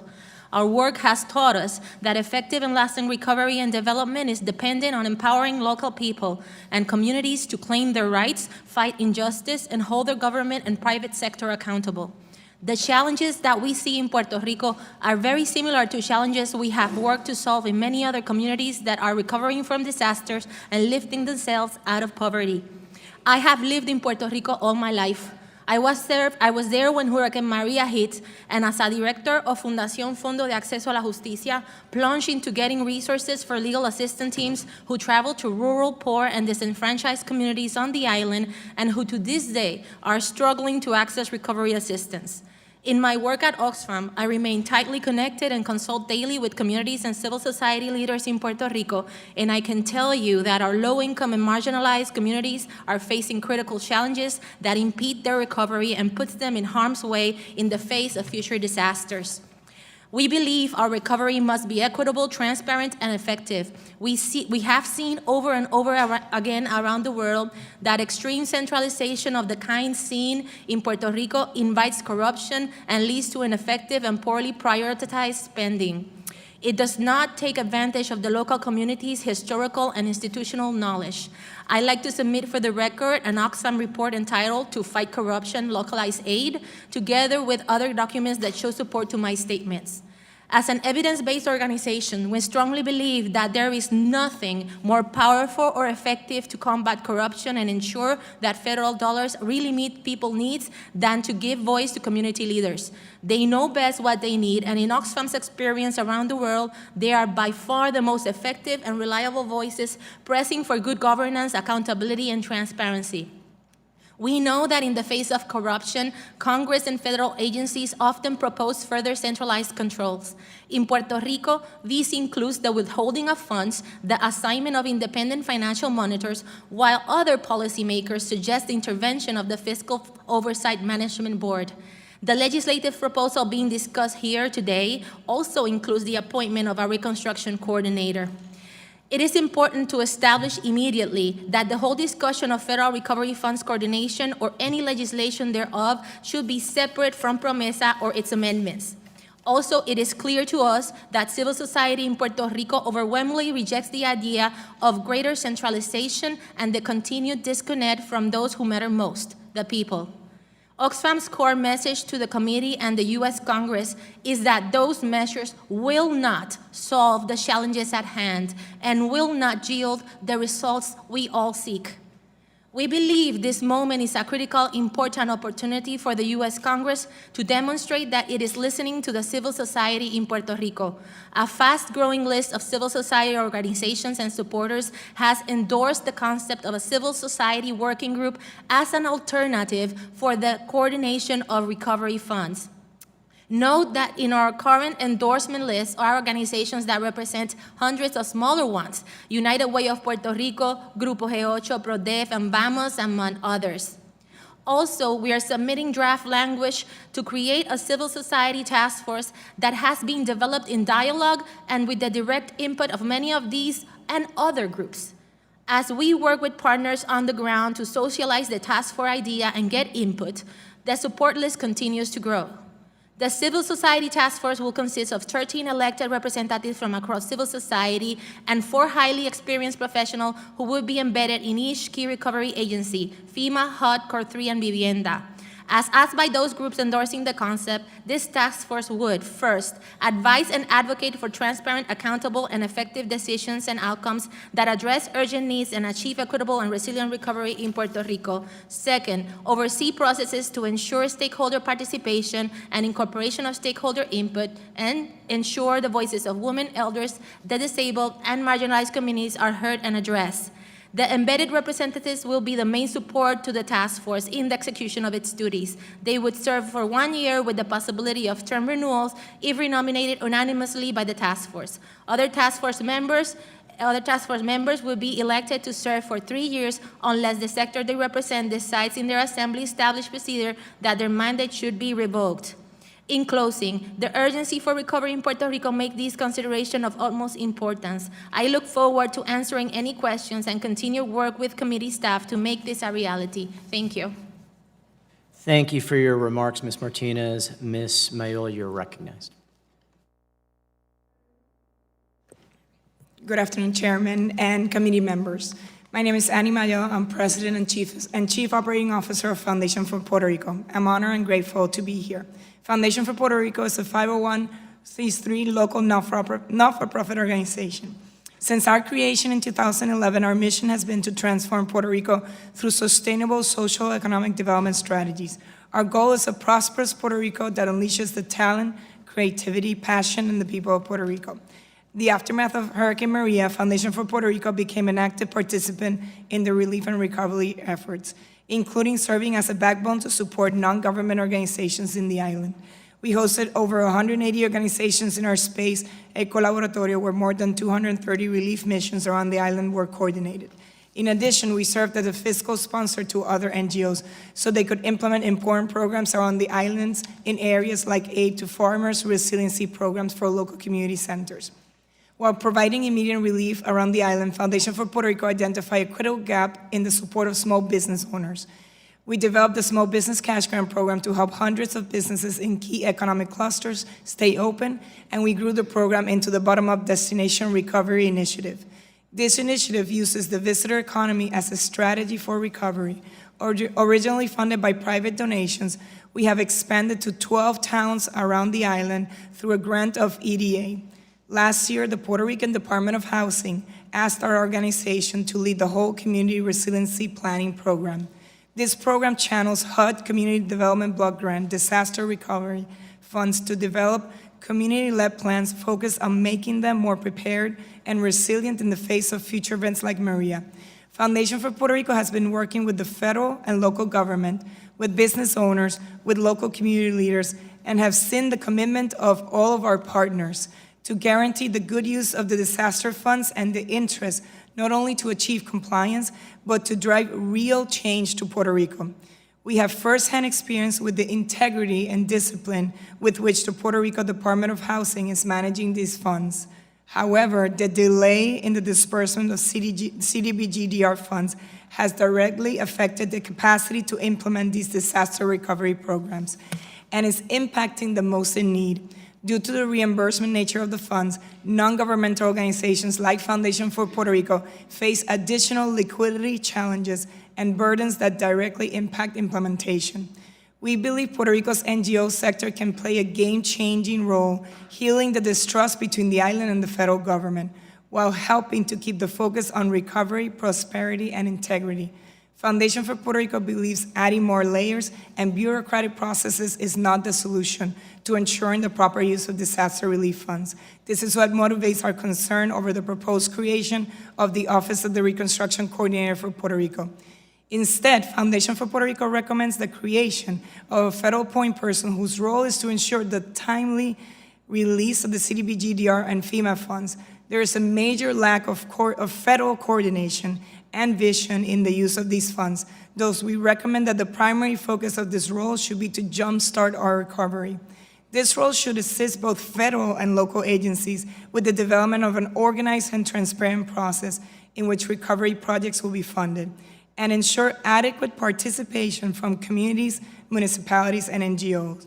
Our concern should not only be the potential and proper use of funds, for which numerous safeguards already exist, but we should also be breaking silos and creating connections between all of the programs to ensure we implement projects that have the most direct and enduring positive impact on the quality of life of the people of Puerto Rico. At Foundation for Puerto Rico, we like to say, there is no future in rebuilding the past. This is our opportunity to build a better future for Puerto Rico. We strongly encourage the federal government to facilitate local NGOs' participation in the implementation of these disaster recovery funds. No one sector alone can do this job. Only when every sector, that is government, private industry, NGOs, and the community work together for a common goal, does the possibility of permanent transformation exist. To achieve this, we also recommend that the House Natural Resource Committee look at ways that other federal disaster funds can be more accessible to communities. Where there is a requirement for local matching funds, such as EDA, that requirement should also be waived for a minimum of 3 years to ensure that funds flow faster and more effectively. In summary, our 3 recommendations are to establish a federal point person, ensure optimal participation of the NGO sector in the recovery, and waive the local match requirement for disaster funds. Thank you for your interest and support for Puerto Rico's recovery. Thank you, Ms. Mayol. Next, I recognize Dr. Ortiz Garcia, and thanks for being here. Thank you. Thank you. Thank you, Mr. Chairman. Good afternoon to you and to the members of this committee. My name is Cecilio Ortiz Garcia, and I appear in front of you today as Senior Rice Fellow at the National Council for Science and the Environment here in Washington, D.C. I hold a PhD in Public Policy and Administration from the Arizona State University, and for the last 15 years, I have been involved in numerous research projects, programs, and policymaking activities related to the sustainable transition of Puerto Rico's electrical system.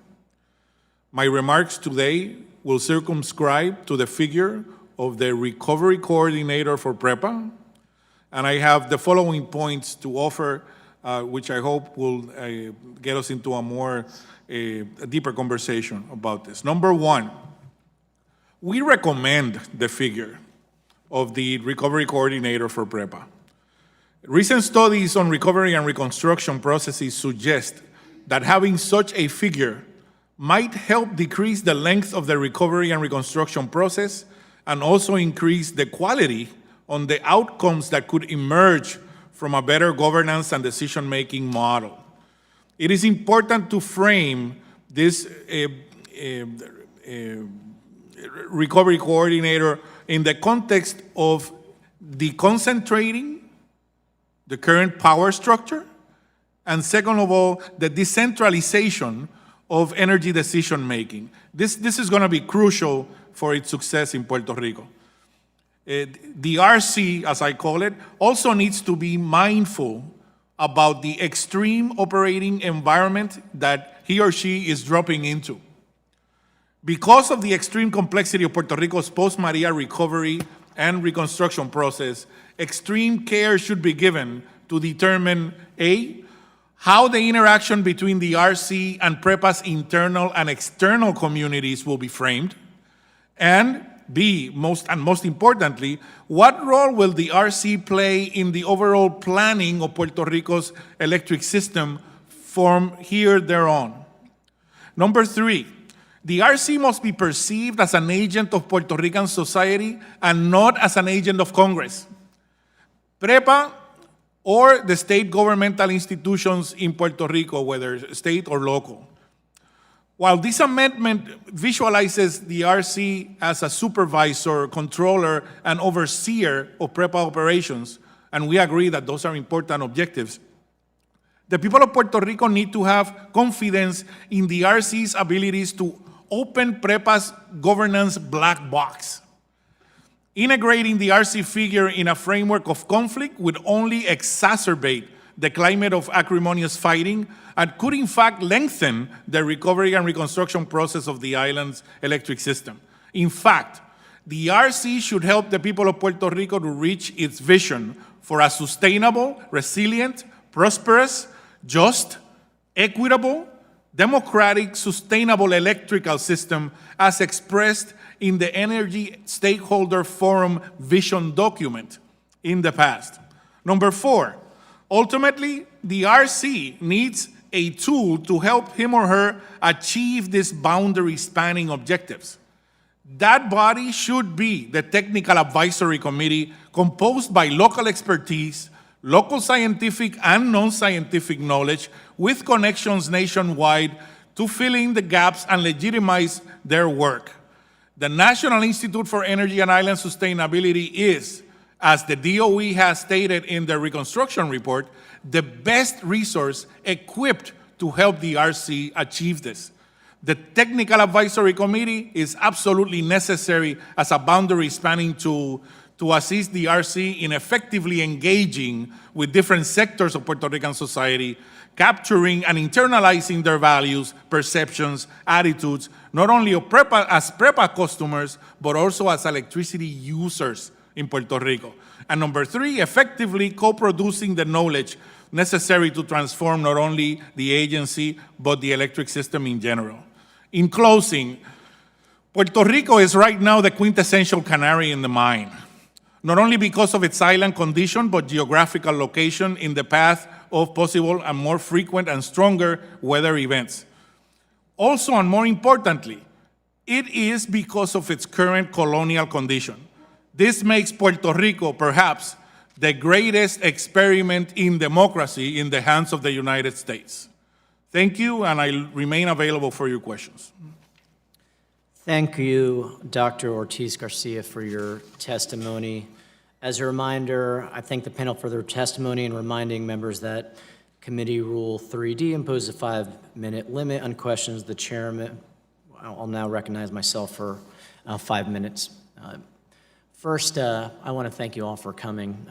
We find ourselves here, the last panel is probably more PROMESA focused, but we find ourselves here also because Congress allocated $42.5 billion back in February of 2018, and it's been over a year and a half since that, and 2 years since the storm, and the money just is not flowing. Less than half of it has been flowing, and so our committee is doing our best to try to break that logjam that has held that money here in Washington for so long. And I can appreciate the quandary of having these coordinators. There's already PROMESA. There's already a layer of federal government that is now facing the people of Puerto Rico. So to add another federal coordinator obviously is something that we all have to work through. It did work for Louisiana quite well, and I think that's where a lot of folks are coming from on that. So I want to start with Ms. Martinez. You had mentioned the Civic Society Task Force. You'll notice in our audit provision, which we're not going to go into, there's a multi-sectoral commission that kind of does a similar thing. Local input's key from the community. What assurances could we have if we did something like this, it wouldn't slow down the funding flowing even more? Right, thank you for the question. Right now, the bottlenecks and decentralization are the reasons why the funds are taking so long to be disbursed and to reach the people that really need them. So for us, in order to solve those bottlenecks, you have to have direct incidents of the civil society sectors that have already done recovery work with very little resources that they have been able to get. So having a work group that can facilitate those participation instances raising the red flags when there are bottlenecks, and also ensuring that the contracts that are made and the decisions that are taken by the government and the agencies are really attending to the needs of the people, is not going to make it slow for our results to be better. It's going to make it more agile. Thank you, Ms. Martinez. And to Ms. Mayol, I know you all were awarded a $30+ million contract, and you've got, what, 16,000 so far? I think I was briefed the other day by my staff. Do you think a coordinator would help with our NGOs and with our local governments getting this money down quicker, or would it be another layer of government that would make it tougher? Help us with this quandary. The importance is the coordinator has the authority to make sure to look at how to find ways to expedite the process. So one of the things that we talk about is the federal government needs to find ways to facilitate, not hinder the process, ensuring federal compliance, but at the same time, ensuring coordination and new ways that can be implemented. You mentioned Louisiana, for example. The federal government, the federal agencies have experience of things that have worked and hasn't worked in other states. And I think that having a federal facilitator that is, their job is to make sure, I say the herding the cats, it just makes sure the process is moving forward. And then in fact, the agencies are becoming facilitators and not just hinders. I think the key here with your question also is that the delay of reimbursements of funds are creating a liquidity issue and is making it impossible to be accessible. But that also is one of the reasons why we talk about bringing more people to the table and the importance of diversifying the distribution of funds through other areas like NGOs. Thank you, Ms. Mayo. And Dr. Ortiz-Garcia, we face a similar quandary here with the revitalization coordinator. Obviously, having a tech advisory committee may spread around at least community input. Do you think that this would help us with the $2 billion we're trying to get down for renewables and some of this other HUD funding that hasn't gotten to PREPA yet?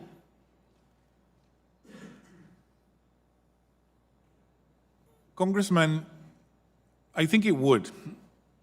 But the devil's always on the details. How we frame the intervention of this figure really will determine the kind of perception all other actors and stakeholders will have of him or her. And as a consequence, it might facilitate the flow not only of information, but of trust. We don't have a lack, we don't necessarily have a lack of technical information about our system, while we could certainly have more if we open the black box, but we have a lack of trust. So in framing that figure of the recovery coordinator for PREPA, that is the key element that could make this quicker. Yeah. Thank you, Dr. Ortiz. Garcia, my time's expired. First, before we recognize the ranking member.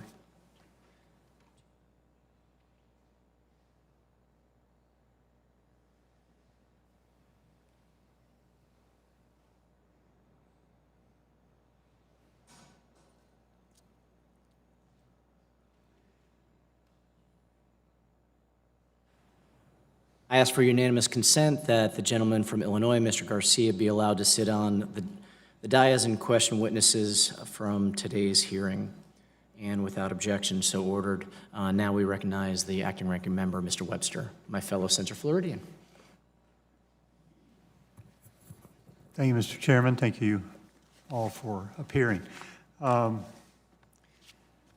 Martinez, can you mentioned a lot of issues here, and for us, we're here, you're there. It's real hard to sort through it. So, what is, if you were to pick out the biggest root problem, would it be the debt, or would it be unemployment, or would it be a lack of direction, or is it corruption, or is there a word that would say, okay, here's the biggest one? It's not to solve all, it's just what's the biggest root problem? With the administration of federal recovery funds, I think the word would be bottlenecks. There is one type of bottlenecks in the federal level, which is the mistrust and about concerns about capacity and corruption. And then there is the bottlenecks in the local level, which pertains to capacity and to contracts and a special interest being attended to first than the ones of people that need the most. So those bottlenecks are what concerns us, and that's why we sustain that in order to solve those in those two sectors, you have to have the people that are actually doing the work on the ground to be direct participants to break those bottlenecks. Okay, so bottleneck, you're talking about flow of money?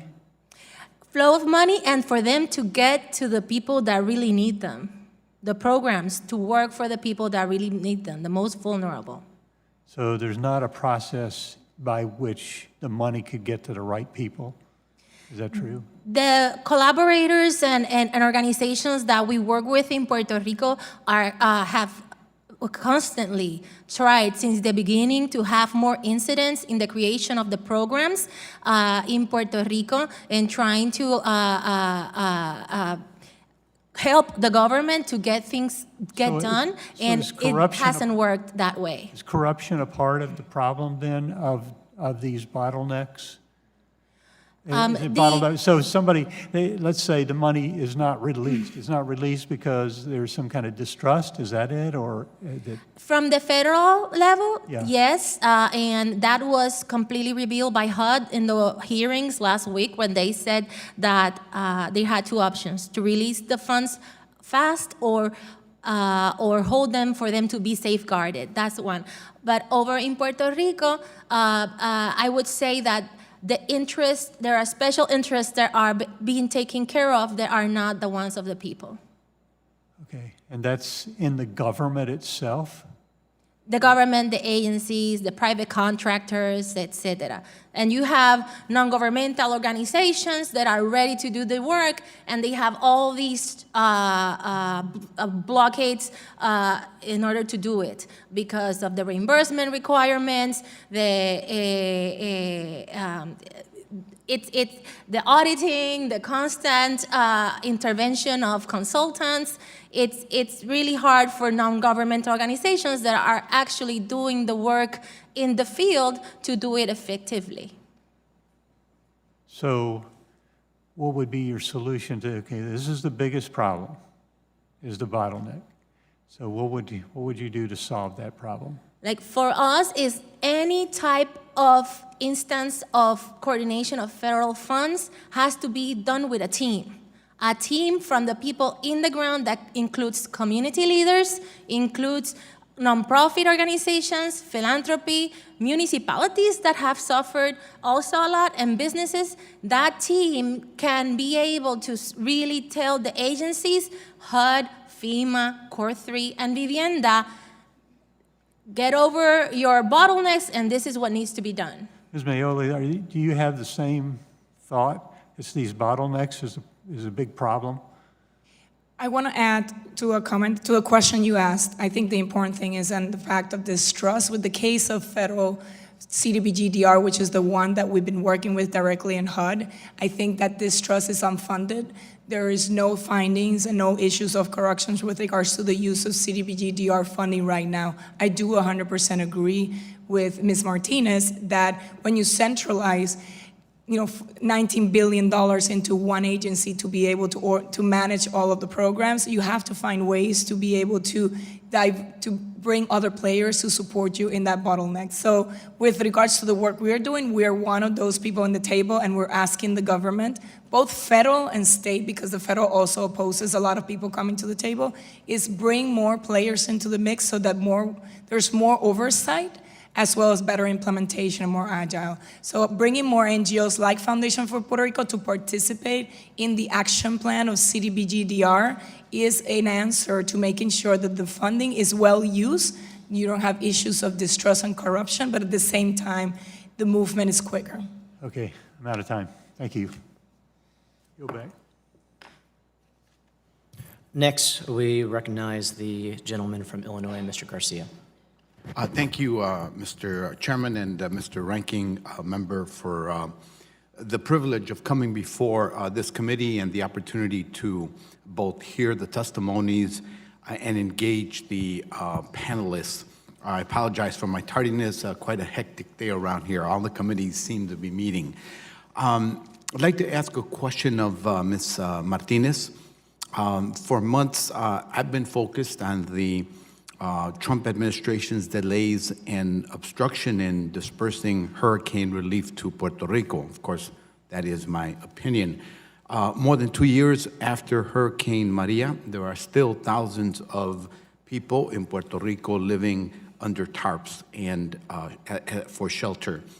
Yet we've seen the Trump administration throw up new obstacles to delivering aid and even threaten to divert relief funding to pay for a border wall. This is, of course, unacceptable.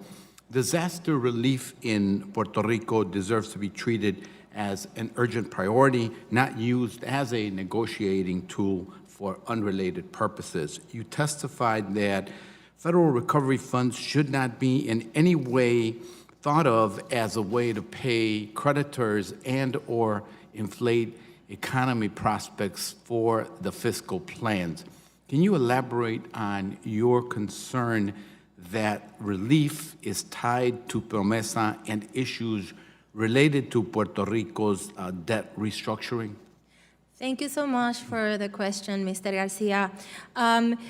Definitely, there is a big concern to have them both in the same text, even because, as you say, many times those funds, the federal recovery funds, have been talked about by Mr. Trump and others from his administrations as that it's going to be used to pay creditors when that is not true. Also, it has been used, and this was testified by our previous colleagues, as a way to inflate economic prospects for the fiscal plans and the restructuring of the debt, and that is also a bad thing for Puerto Rico and, of course, for the federal recovery process. The urgency, though, as you say, lies in the people of Puerto Rico needing this to get done and needing recovery from the situation, being in harm's way from hurricanes. And so our legislative attempts here in Congress should try to pass this as in a fast way without being tangled in other in the PROMESA controversies, because those, as we have seen in previous statements here in this room, are more difficult and are probably going to face much rejection in the House and the Senate. So we think it's more important to solve. It is important to solve recovery in Puerto Rico in an urgent way. So we have to separate them. Thank you. Thank you. You've mentioned in previous conversations I've had with you, and I think it was part of your testimony, that Oxfam's proposal for a civil society task force would be preferable to coordinate recovery funds because, in your view, it is not a single hierarchical, centralized approach to it. Can you talk about why that approach, the more centralized approach, is problematic, and why you think that a decentralized approach to having the aid become more impactful might be preferable? Yes, and for the record, I have to clarify, the proposal is a development of a concept that has been done with organizations in Puerto Rico, so we don't call it Oxfam's proposal for that reason. It is that there is a consensus in Puerto Rico that a centralized figure will not have the knowledge or the means to be able to solve the problems, the bottlenecks. You need a team. You need a team that needs where the needs lies and where where you can make more effective the plans that have already been laid out by the government agencies. There is problems of transparency in a local level, but there is also problems of transparency and efficiency in the federal level. So this team of local stakeholders that are the ones that have been ensuring true recovery would be the ones that had the knowledge and the capacity to do those actions and to tell what has to be done to get the money to the right hands. Thank you. Thank you. The gentleman's time has expired. By agreement with the acting ranking member, Mr. Webster, we're going to go into a second round of questions. First, I recognize myself again. Ms. Martinez, how do you envision the civic society task force would influence the decision-making process of federal and local agencies that play a role in the reconstruction process? Essentially, how would they interact and what would their authority be? I appreciate very much the question. Yes, for this, we have envisioned that team of locally elected representatives of the civil society will nominate candidates to work in each of the agencies as special advisors. You would have one in Core 3, one in HUD, one in one Core 3, one in Vivienda, one in HUD, and one in FEMA that will be special advisors and will report back to the civil society task force to be able to execute the duties of the the duties of the task force inside the agencies. So they would have, we call it civil society representatives within the agencies that would meet monthly with this working group from the civil society of Puerto Rico to be able to communicate what the red flags are, where the bottlenecks are, what needs to be done, and do it, execute it in the agencies. Thank you, Ms. Martinez. Ms. Mayle, you mentioned that NGOs can play a game-changing role in healing the distrust between the local and federal governments. How can this be done, and what would be helpful to have other NGOs participating as sub-recipients in the reconstruction process? Thank you. As mentioned before, NGOs were a key player in the relief and recovery, and they continue to be leaders in the recovery process of Puerto Rico. Because of long history in working in communities, NGOs have experience, capacity, and trust, and they get to the hardest places. When you think about government structures around the nations, there are areas that are very hard to reach for any of the government, even if they have the intention, but the NGOs work directly with these communities. During disaster recovery efforts, those are the communities that we have to make sure are sitting at the table. They are, one of the things that NGOs have is they've been managing federal funds. So they have contracts with federal agencies directly like we do and others. We have organizations like the Fundación Comunitaria of Puerto Rico, the Puerto Rico Community Foundation has been working in putting together energy grids in the mountains. We have Ricky Martin Foundation working in recovering homes in Loíza, and many of them work with federal agencies. They have experience, they have capacity, and at the end of the day, they're not tied to political and private interests. So they have to go abide by the federal 501c3 requirements. They have a board.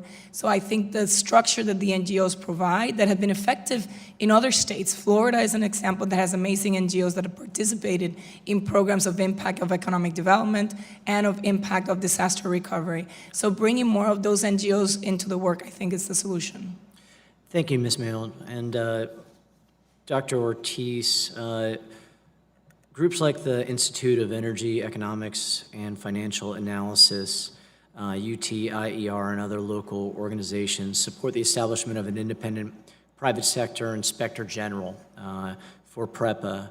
The IPSIG would be responsible for creating personnel hiring regulations, overseeing requirements, overseeing procurements, supervising fiscal and accounting activities, and providing regulatory oversight for PREPA. Would you support a proposal like that, and would IPSIG have a positive impact on PREPA's current operating environment?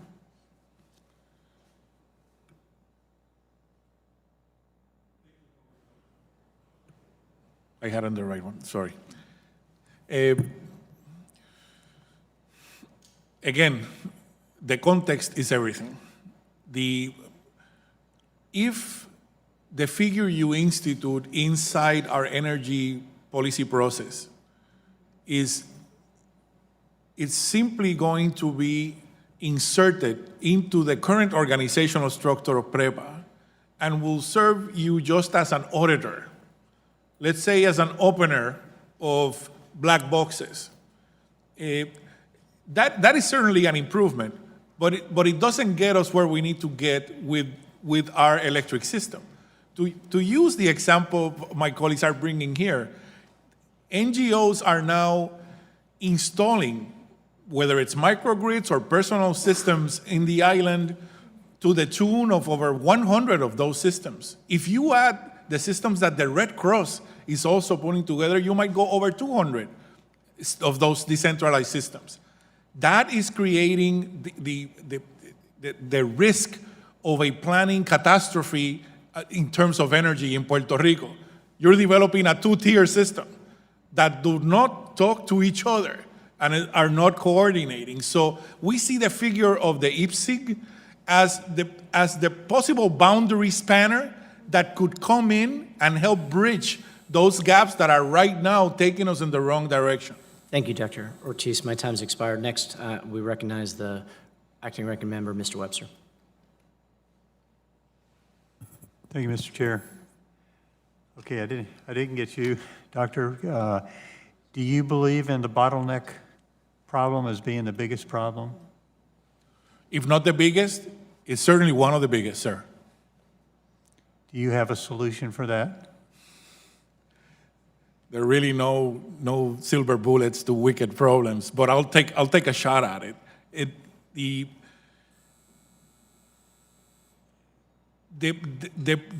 bottleneck problem is a symptom of a much bigger problem, which is the small amount of spaces, if I may call them that way, that Puerto Rican society, federal government, all the different stakeholders in the island have to actually do this that we're doing here today.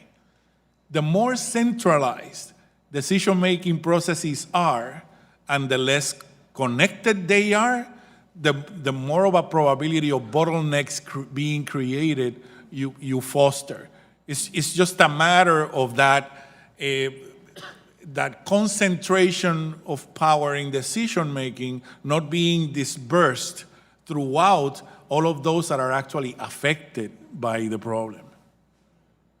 So, okay, I think it was Ms. Martinez. Were you the mention that there was a person in each one of these agencies that would sort of be the person that put the stent in so the flow would go? Like you said, FEMA and other places.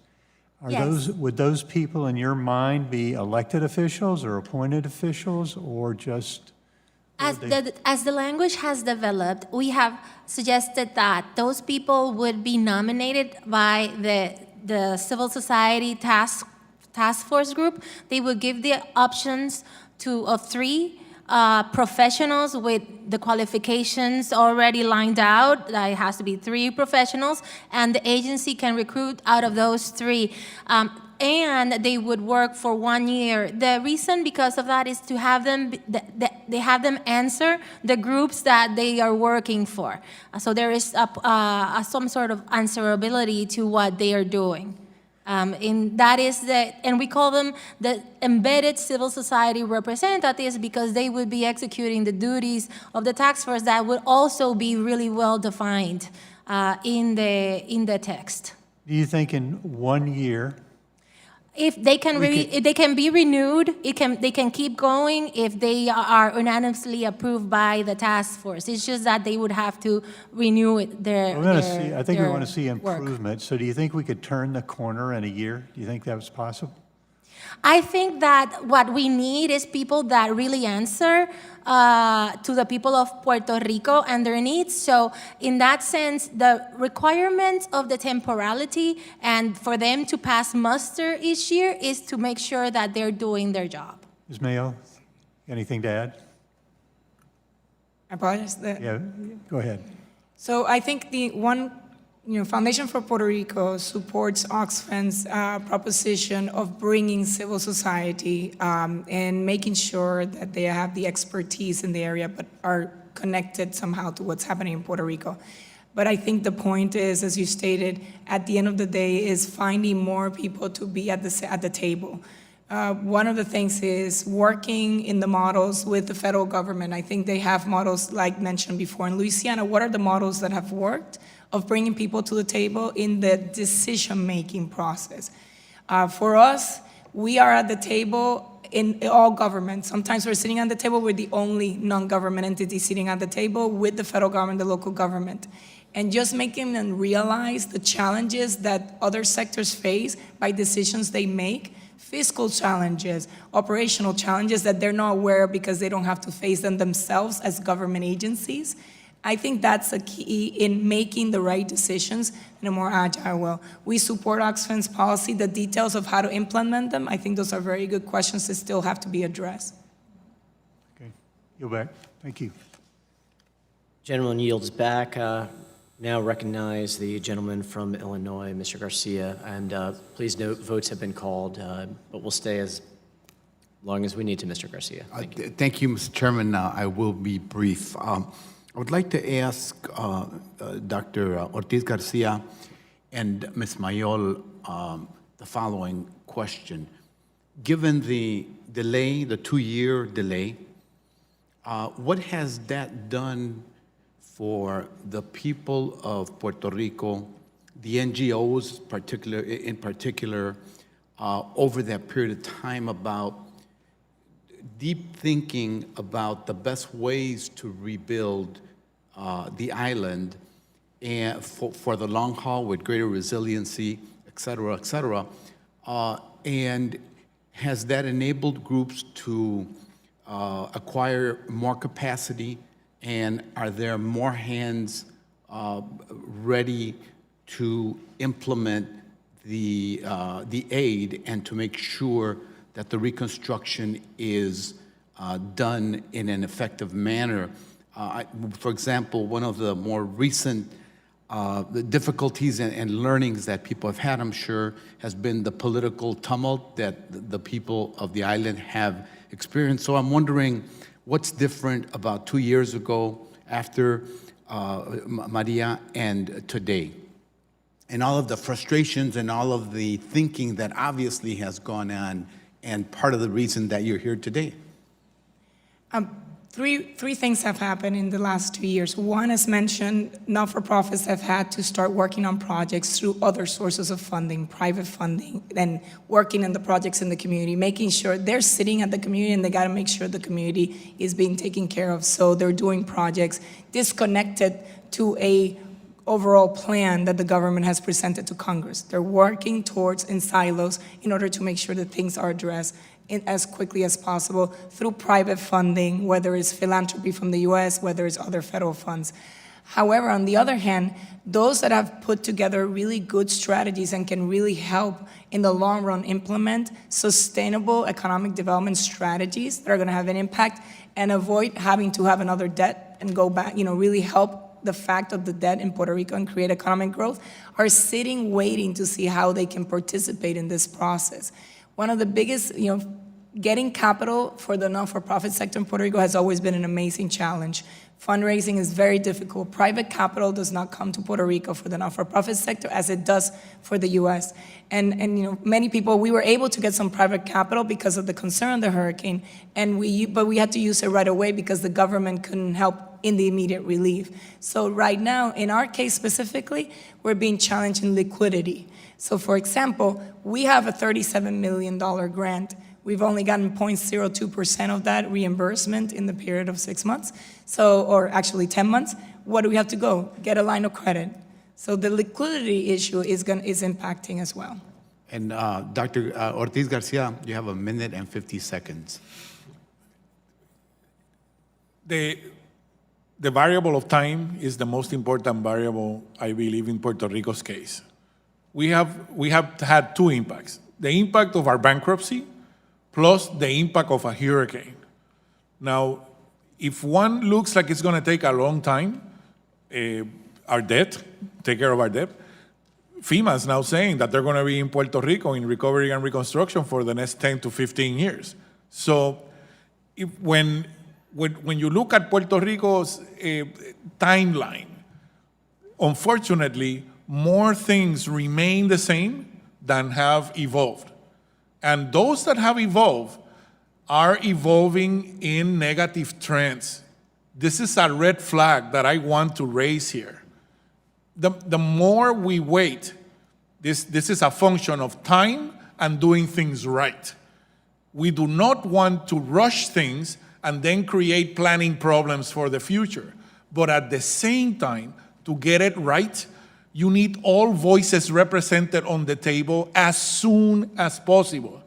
Whether we have different ideas of how to do it, we can sit down and resolve those. But I think all of these tables are pulling towards the same side to tell you that to deal with wicked problems like this, you need extended peer communities that look at each other in a level playing base and that feel that they can trust each other as they inch forward towards progress.